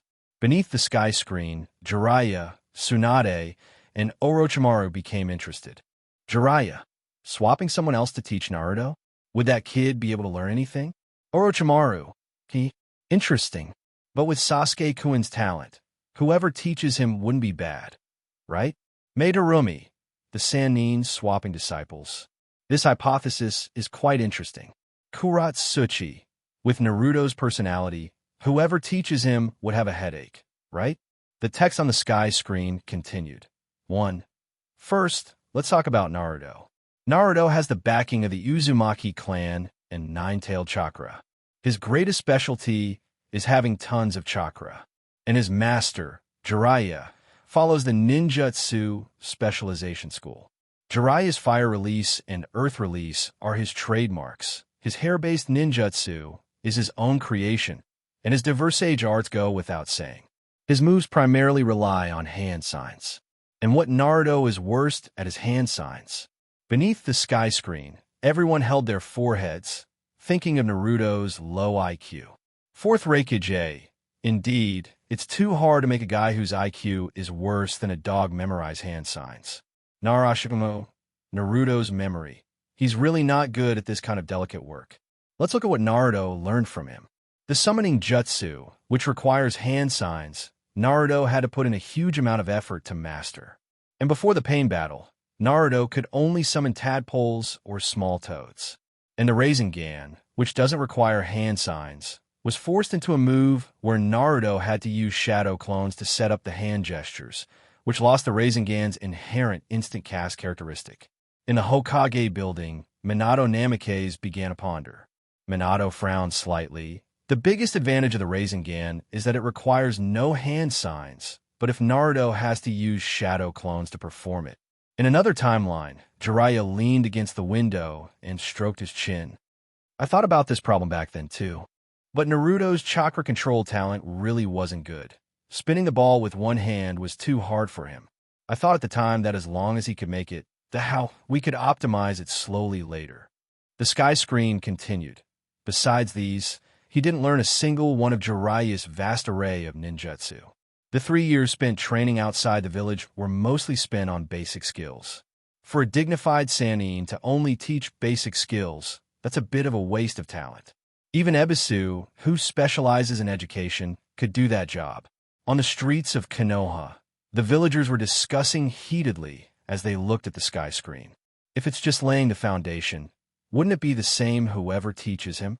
Not entirely. At least the Rasengan was taught by Master Jiraiya. On the training ground, Naruto scratched his head, his expression somewhat blank. He recalled what the sky screen had said before. Pervy Sage teaching me basic skills. Isn't that normal? I didn't know anything at that time. Jiraiya stood to the side, looking at the sky screen with a complex expression. He did indeed teach Naruto too many basic skills. Naruto's chakra control was too poor, let alone hand signs. Even externalizing and controlling chakra was difficult. If the foundation wasn't laid firmly, teaching him more ninjutsu would be useless. But the sky screen wasn't wrong.